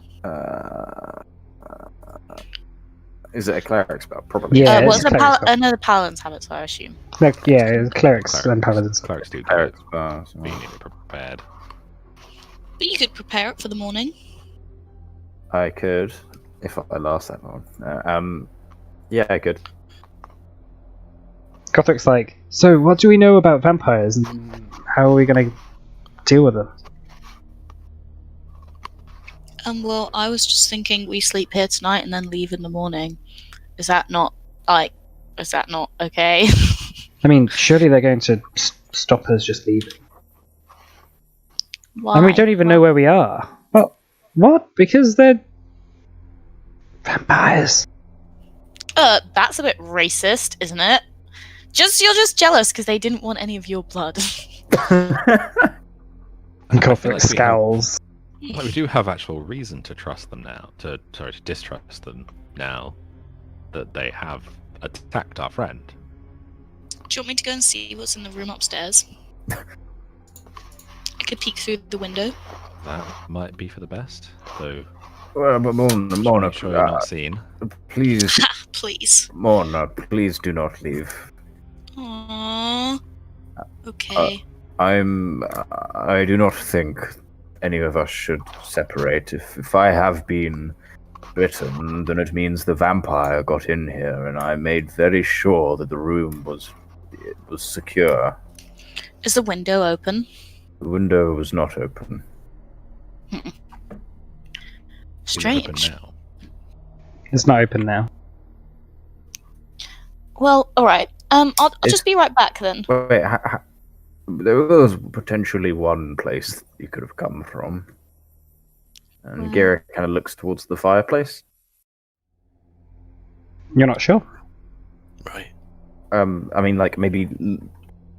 Garrett kind of, like, shuffles over to the fireplace and looks up the fireplace. Okay, make a perception check. The fire is still going, but... Oh, okay. So make it with disadvantage. Doesn't it have 2 points of exhaustion? Oh, yes. So that'd be disadvantage anyway. That's fine. Okay. Looking up it, seems like a open chimney. There doesn't seem to be much evidence of somebody's climbed up or down it. There you go. That was Do hard. we know that vampires change shape? From the myths, yeah, vampires are known as shapeshifters. And turn into bats, right? That's what I've heard. Could he still be in the room? Gira raises his thingy, Majubi. He raises his doggers. His dongers. There you go. I've waited for that moment. He raises his donger. Oh wow, that's such a 2012 meme. Yeah, it is horrible. His what's it called? Donger. Yes. No. His Hands? what's it Foot? called? Hammer. Like It was great hammer. No. What? His What symbol, hammer? his only symbol. His Oh, is right. half thingy and uses I was going to do like turn undead. Actually, that's probably not very helpful. Yeah, turn undead. Turn undead. Okay. What is the distance between that? Is that 30 feet? 30 feet. Yeah. I assume that's the whole room. That is the whole room.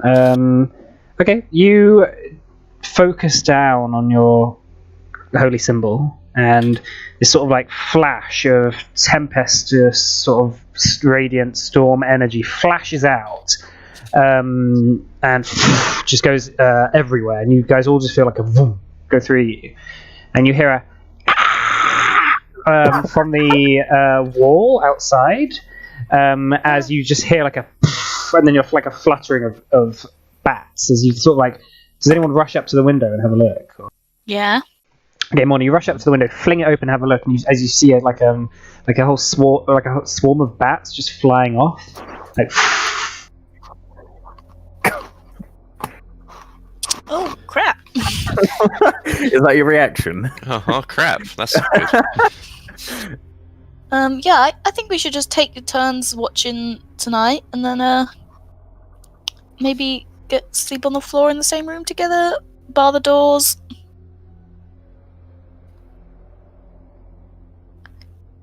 Like, I think 2 people should stay up at once, right? Well, I'm not sure how much use I might be tonight, but I can certainly try. Yeah, I mean, we don't have enough people to have 2 people awake at all times. Right. Okay, well, you stay up, because you stay up anyway with everyone. Okay. True. I'll just sit next to you. I'll sit in. I'll position myself in the corner so I can see the whole room. I want to make sure the windows are firmly shut and the door. Okay, yeah, sure. They are firm. They still. Well, I mean, the shutters aren't super firm because they are sort of rattling a little bit, but they weren't really designed with the intent to keep out people. Because you're quite high up in a sort of ravine area. It's not likely that invading armies are going to come through that window. But okay, so who's staying up and when and what? I'll stay up first with Scrimshaw. I'll stay up second. Okay. Well, Scrimshaw's going to be around, So so I'll just sit next to Scrimshaw. Scrimshaw's going to be around. Okay. So just you and Scrimshaw. Yeah. All right. Well, this thing Scrimshaw does is it's based on his passive perception. So I'll just make you do a regular perception check and then take his passive perception as well. My okay. passive perception is 17. That's okay. I mean, that's gonna... So remember that. Yeah, not what passive perception does, but okay. So my passive is actually 14 because I have advantage on perception checks. Sure. Okay. What's on my sheet? Okay. Okay. So the night passes. Well, the few hours that you are watching pass. The night. I mean, you're very unsure as the blizzard is now ramping up. That you can't really hear much. Like there's just a lot of the slamming of the shutters. You occasionally sometimes hear voices carried on the wind. You know, you hear, where am I? Like sort of like past your ears and help me. You also hear some strange scraping in the corridor outside, which you're not sure what that is because it's like almost the second you pin your attention on it, it disappears. As well as like sort of clamoring and clanking around the dining room downstairs that you can hear. Other than that, you get to the point where you wake up Roxon and someone else. Is it? You're waking up? Yeah, I wake up. Gothric. Yeah, sure, Robert. Okay. So you wake up Gothric. Is there anything you wanted to say or do, or just do a perception check with me for me? And the blizzard now is really ramped up, so make it with disadvantage. But you can have like a regular perception check because you and Gothric are both doing it. Is it me as well? Yeah, just regular perception. Should we have Gothric do it? Or I have +4. Oh, that's metagame. Sorry. No. Okay. You can do a perception check, but it will just be a regular one. Okay. I'll just do it. Okay. Again, you're not sure exactly. You can't pin a lot of the noises. Although, can you and as the night goes on, you do hear like the occasional tapping, like on the wall outside. Although you're not sure what that is. You don't know. Like you hear like a tick, tick, tick, tick, tick, sort of coming from outside. Oh, that's not good. Gothric. What is that? I don't know. It sounds like tapping on the wall. Should we wake everyone up? Maybe. Yeah, I think we wake people. I mean, seems pretty suspicious, doesn't it? Okay. So, Gothric starts nudging people. Wake up. Everyone wakes up. Is it my time to do a watch again? I thought I already did one. There's tapping on the wall. There's tapping on the walls. yeah, Yeah, it's probably all those Well, bats. do about it. I mean, Well, There's do we more need to do noises. anything? It's pretty spooky. Oh, boo-hoo. did No, did I you just- awaken us so we could comfort you, or I don't know. I don't know. it's okay Okay. if that's the answer. No, I'm not scared. I'm never scared. you need a hug. No, I don't need a hug. Okay. Are you sure? No, I just want the noise to go away. Oh, well, why didn't you go back to bed and I'll but do another watch with Do you Grimshaw? I mean, do you still have your earplugs? I think so, but that probably won't be a very good idea if I'm trying to keep watch. Oh no, absolutely not. But If you're trying to sleep. Well, maybe when I go back to bed, I'll put them in. Okay. Is it alright if we go back to sleep now? You can wake us up if anything happens. Okay. If it makes you feel any better, and Gira does the channel undead thing again. Okay. This time nothing happens. See, it's all fine. Okay. Gothric was also scared, not just me. So that was your second channel divinity, by the way. Yeah, how many? I thought I'd just get like them back. He's back on a short rest. Short rest. So I like get 2. in the morning. Yeah. So because you're currently doing a long rest, that isn't composed of multiple short rests. So it's either when you do a short rest, which will break up your long rest, or whether you finish your long rest. So you're out of channel divinities now. Until the morning. Until you wake up. Or you can decide to not do a long rest and then decide to do a short rest to get your channel divinities back. It's your choice. Well, I'm asleep, so it's fine. Okay. All right. Okay. So who's third? I'll do it with... Oh yeah, Scrimshaw can do it with Gira. I think Gira. he'd have to be on his own, right? 'Cause Why? we need 4 of these. Oh god, not again. It's fine. I'll just do another one. But then you won't get your rest. Well, fine. Well, we'll do 5 of them. Wait, 5? What? I'm confused. What are you confused about? We need to have 4 watches. Yeah. This is the 3rd one. Yeah. We need to have 1 after this. So if we use up the 2 remaining people that haven't had a watch yet, that will leave someone not able to get their rest. Okay. Well, then I won't I just won't get. I'll just do this watch, and then Gira can do the next. Well, I don't know if I really want Gira to do the next watch. You are currently asleep. Me? Yeah, you are currently asleep at the moment. Oh no, actually, no, you can have this. No, actually, you can have this conversation before you go back to bed. You were woken up. Yeah. I'll actually, be active for this period, and then, I'll still be in the corner. But Gira can take the next one.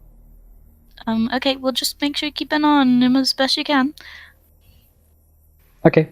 So who's next? Scrimshaw. Yeah. Yes. Okay. Make a perception check for me. Okay. Well, it's going to be with disadvantage, but because you've got advantage, you'll just be the first one. Because of the blizzard that's going on. So, okay, so you're sat there in the dark, watching everyone have their sleep. You hear the shutter sort of creaking in the blizzard. It's sort of like something seems to be outside it, and you now begin to hear the blizzard building up as it begins to shoot against the shutter. Things seem to be clanging against it, and you begin to hear sort of squeaking sounds as there's like a sort of flutter of wings outside the room. Are we up or not? Not quite yet. I'm gonna go and stand by the shutters. Okay. And these shutters, are they transparent or? No. They're made of wood. Yeah, they're made of wood. Is there glass on the other side? No, it's just open wood. Oh, okay. Yeah, they're just wooden shutters. There's no windows. And it's cold in here then. Yeah, it's fucking freezing. That's why you have to snuggle up against the. Oh, I thought they were literally nothing could get in it, so that was kind of my bad. Oh no! Yeah, no. I'm gonna sort of. They were just shutters. Hold the shutters slightly shut. Okay. You begin to feel. Yeah. Against them. You begin to feel like a pressing mass against the other side as it begins to build up and up in strength. Make an athletics check.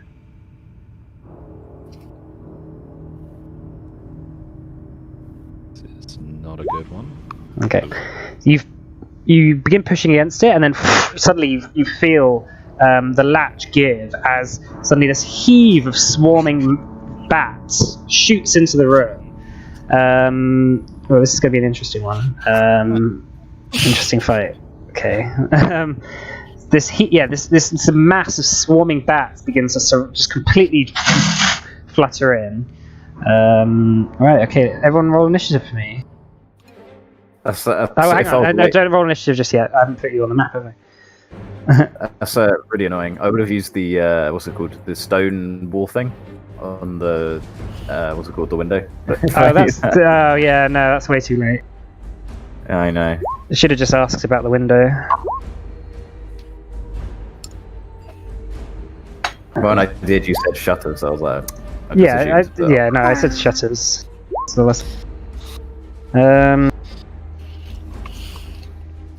Yeah, this is gonna be an interesting one. Yeah, I was confused about how they got in. me too. I was like, but I think it's through the window. The windows is closed.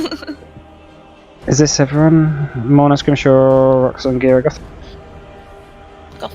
Oh yeah. Yeah. Okay. Wait, where's? Oh, there's Roxanne. He's underneath a bat. Yeah, there's loads of bats in here. Okay, so suddenly these bats just begin swarming through, completely. So Gothric is going to be surprised because he's asleep. Roxanne's surprised. I'd say that Scrimshaw, you won't be surprised because you cannot be surprised. Oh, okay, you can't be surprised. So what are you going to do, Scrimshaw? As these bats begin to swarm into this room. I guess I'll just slash out at the bats with Avenger. All right, which ones? Come on top of Roxanne? Or? I'll just go for the ones next to me here. Okay. Random, kind of. Oh, that's a natural one. Ooh, that misses. And that's 28. That one hits. 11 slashing damage. Okay, 11. And then I'll realise I probably could have done something considerably better here, and end my turn. Okay. So the bats, you just like swipe at one of these big clumps of bats, and you just see like as a couple of them hit the ground dead. Moni, you're surprised. Gira, you're surprised. Right, the bat's gonna make their first round of attack. Can't Roxanne rage and then take his turn if he's surprised? Not when he's asleep. Oh, okay. He's very calm when he's asleep. What's that? Has this not woken people up? Well, it's waking them up on the process of the surprise round as their turn gets to initiative. Right. So, okay, so bat swarm attacks. This is going to be advantage on the attacks against Morna, Gira, Roxanne, Gothric will be advantage. So this is going to be for Morna. This is going to be 19. Doesn't hit. Okay, 20. That hits. Okay, 23. Also hits. Okay. So that's going to be 11 piercing damage for the first attack. And 7 for the second. Okay. Okay. Kira, this is going to be... this one's going to come onto you as well. Yeah. Alright, so that's going to be 20 and 20 to hit. Yes. Okay, that's going to be 8 piercing damage for the first attack. Yep. And it's going to be 8 piercing damage for the second. Okay, I can hit back with what's it called? I don't know if I can do it on a surprise round though. Do I get a reaction? Yeah, you get your reaction now.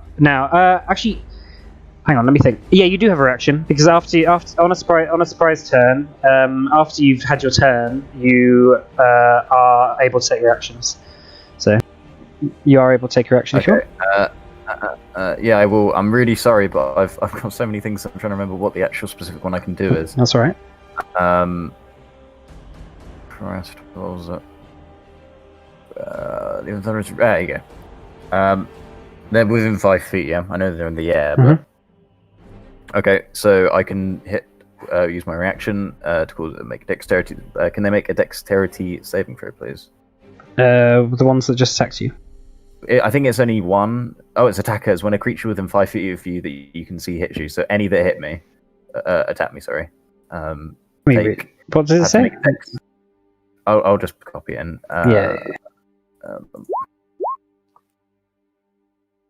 When a creature within 5 feet of you attacks, when a creature. So, and because you only have one reaction, you can only do one creature at a time. Okay. That is a natural 1 on its dexterity check. Okay, so 2d8. I'm not going to max it out. Okay. Roll 2d8. Oh my god, I'm actually so silly. Roll 2d8. There you go. Okay, 11. Okay, yeah, so the one to the south, this Tempest Lightning Radiant Storm sort of shoots out of you and knocks a couple of them to the ground. Okay, next bunch of attacks.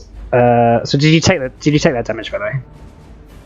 Yeah, yes, sorry. I've not jotted it down, I'll just do it now, so it's minus 18. Okay. Okay, cool. Scrimshaw, that is a 23 to hit. Miss. Okay. Roxon, that is a 20 to hit. Roxon? Is he there? Sorry, I was muted. Okay. Yeah, that hits. Okay, that's 8 piercing damage. Cool. And then Gothric, that's going to be a miss. Okay, so who did that hit? Morna. Hit me. Morna, Gira, and Roxon, right? Okay, can you all make Constitution saving throws for me, please? Ooh.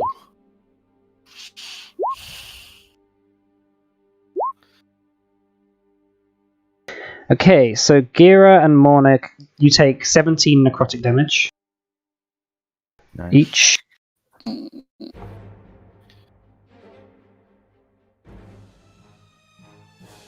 Okay, Gothric.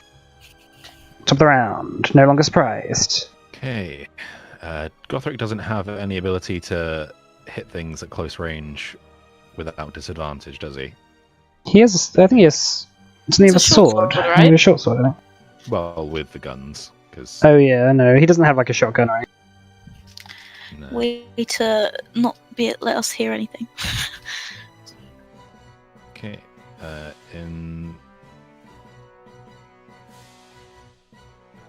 Trying to think. He's just going to use the gun anyway, because why not? And he's going to target the same one that Scrimshaw did here. Okay.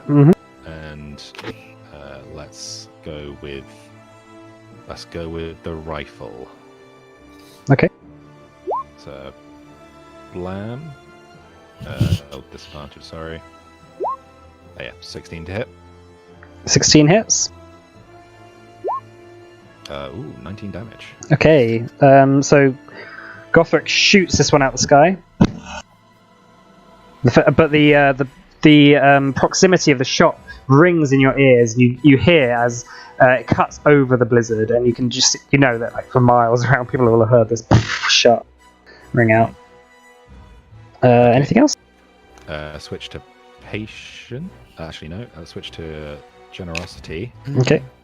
and that is reload 6. Okay, so let's go the one south of Gira. 24 to hit. 11 piercing damage. Okay. And another one. 23 All right. So this one's now dead. Okay. Okay, and that's his 3 attacks. Just shoots into the mass of swarming bats. Alright, that'll be his turn. Okay, Roxon. You wake up Here we with go. these bats swarming you and just like biting you and trying to suck your blood, basically. Ah! That makes me angry. Ugh. Ugh. So, gonna move forward. Great Weapons Master and Reckless. Okay. Let's go. Oh, that hits. Yeah. Okay. Yeah, that's you slash into it. This swarm of bats. Just the first attack, just sort of tears into them. They just collapse to the ground. Oh, yes. And I'm going to turn to the other swarm behind me and make an attack against them. Okay. Oh. Or I won't. No, that doesn't hit him. Actually, hang on. The swarm behind you. Oh yeah, actually, that does hit.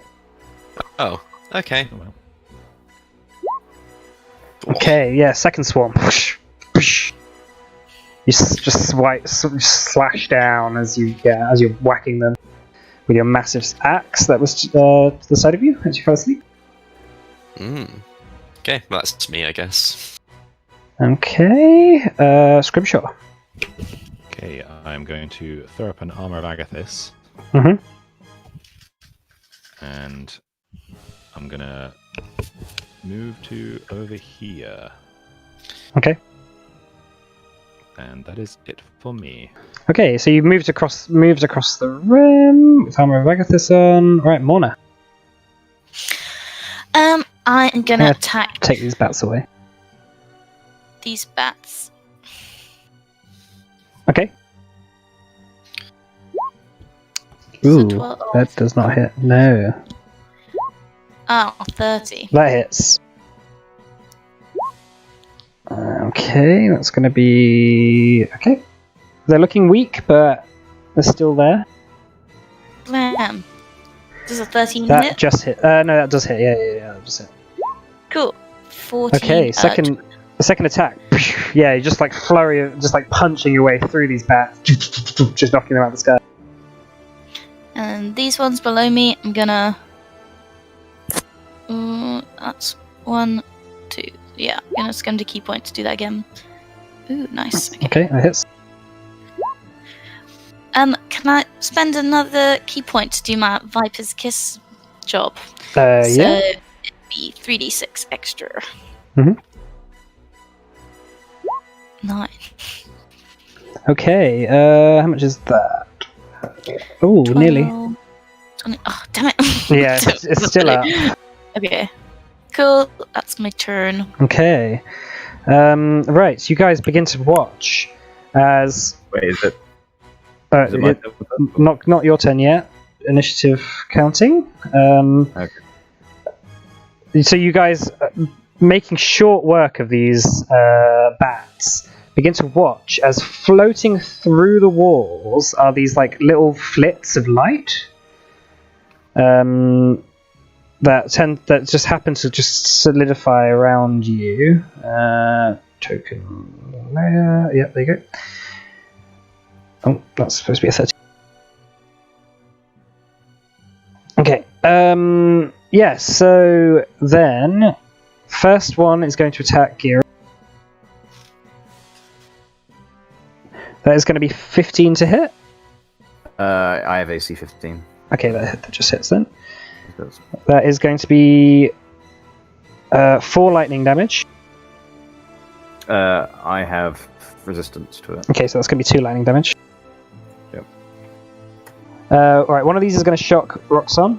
That's going to be 15 to hit. Does 15 hit Roxanne? So I keep muting, I keep forgetting. No, that does not hit. Okay. Second one is going to attack third one's going to attack Gothric. That's going to be 23 to hit. That's going to hit. That's 11 lightning damage to Gothric. Okay. Fourth one's going to attack Gira. That's going to be 19 to hit. Yes. 9 lightning damage, so that's going to be half to 4. Mm-hmm. And then one's going to lightning Scrimshaw. That's going to be 15 to hit. That'll miss. Okay. Right, and then number 12 on the initiative order, sorry, Gira. You begin to watch as this fog starts to come underneath the doorway. Oh my god, what's going on? They're hungry. Right, okay, so, yeah, this sort of sphere of fog begins to just come under the doorway. It's 20-foot radius. So that's the whole room. Can everyone within the room... Oh no, or enters the spell area for the first time on a turn, or starts his turn there. Yeah, so can everyone make a constitution saving throw for me, please?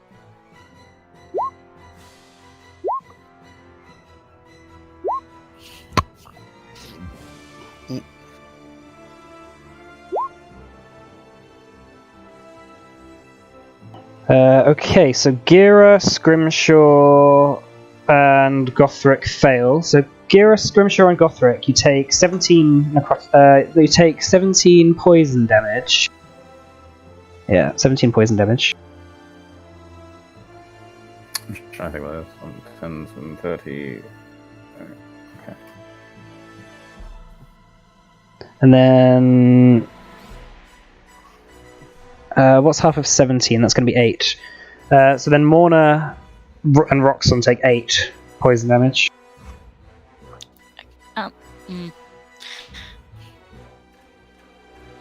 I'm not immune to poison damage, am I? No, it's just immune to the poison condition. No.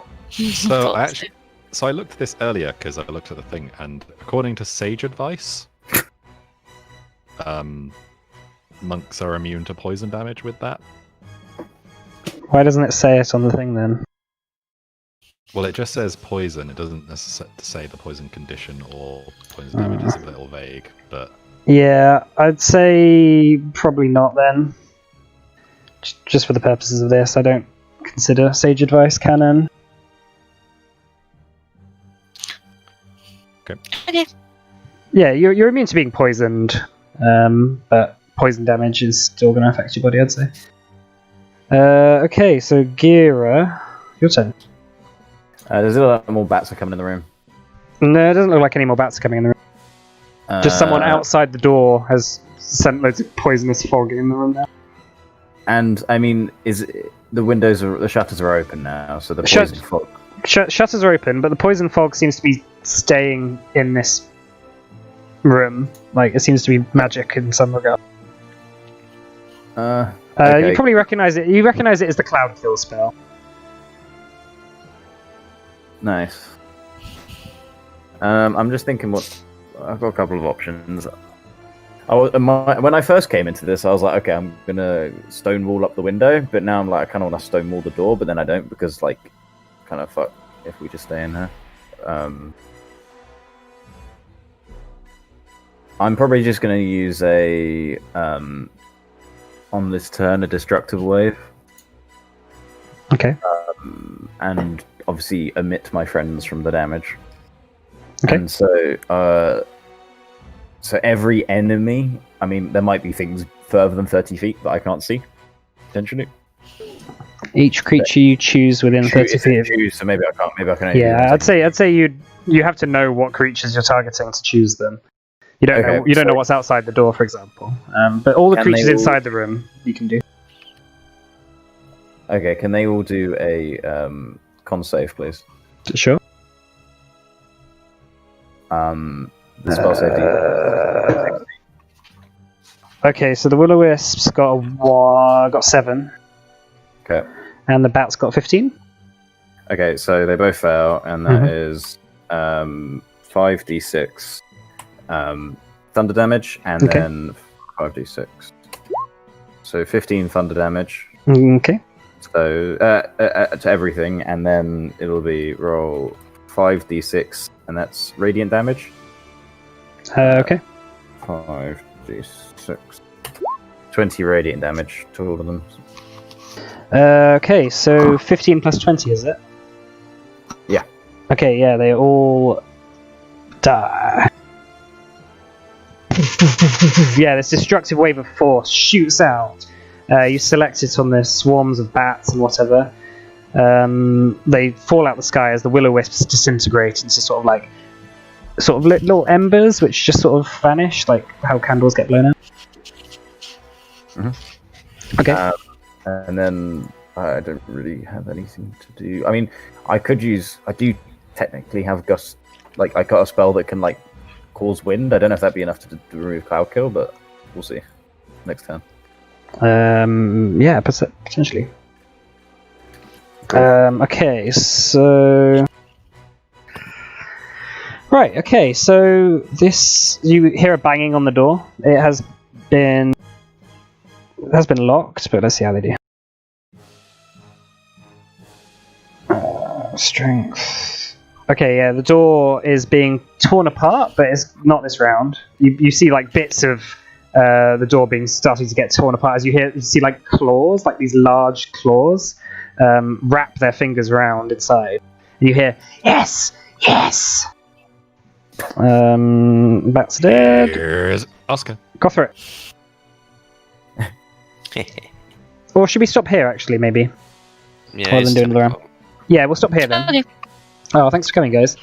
Oh, yeah, Halloween episode part 1. Woo! Woo! Spooky. That We was sandwich it around Halloween.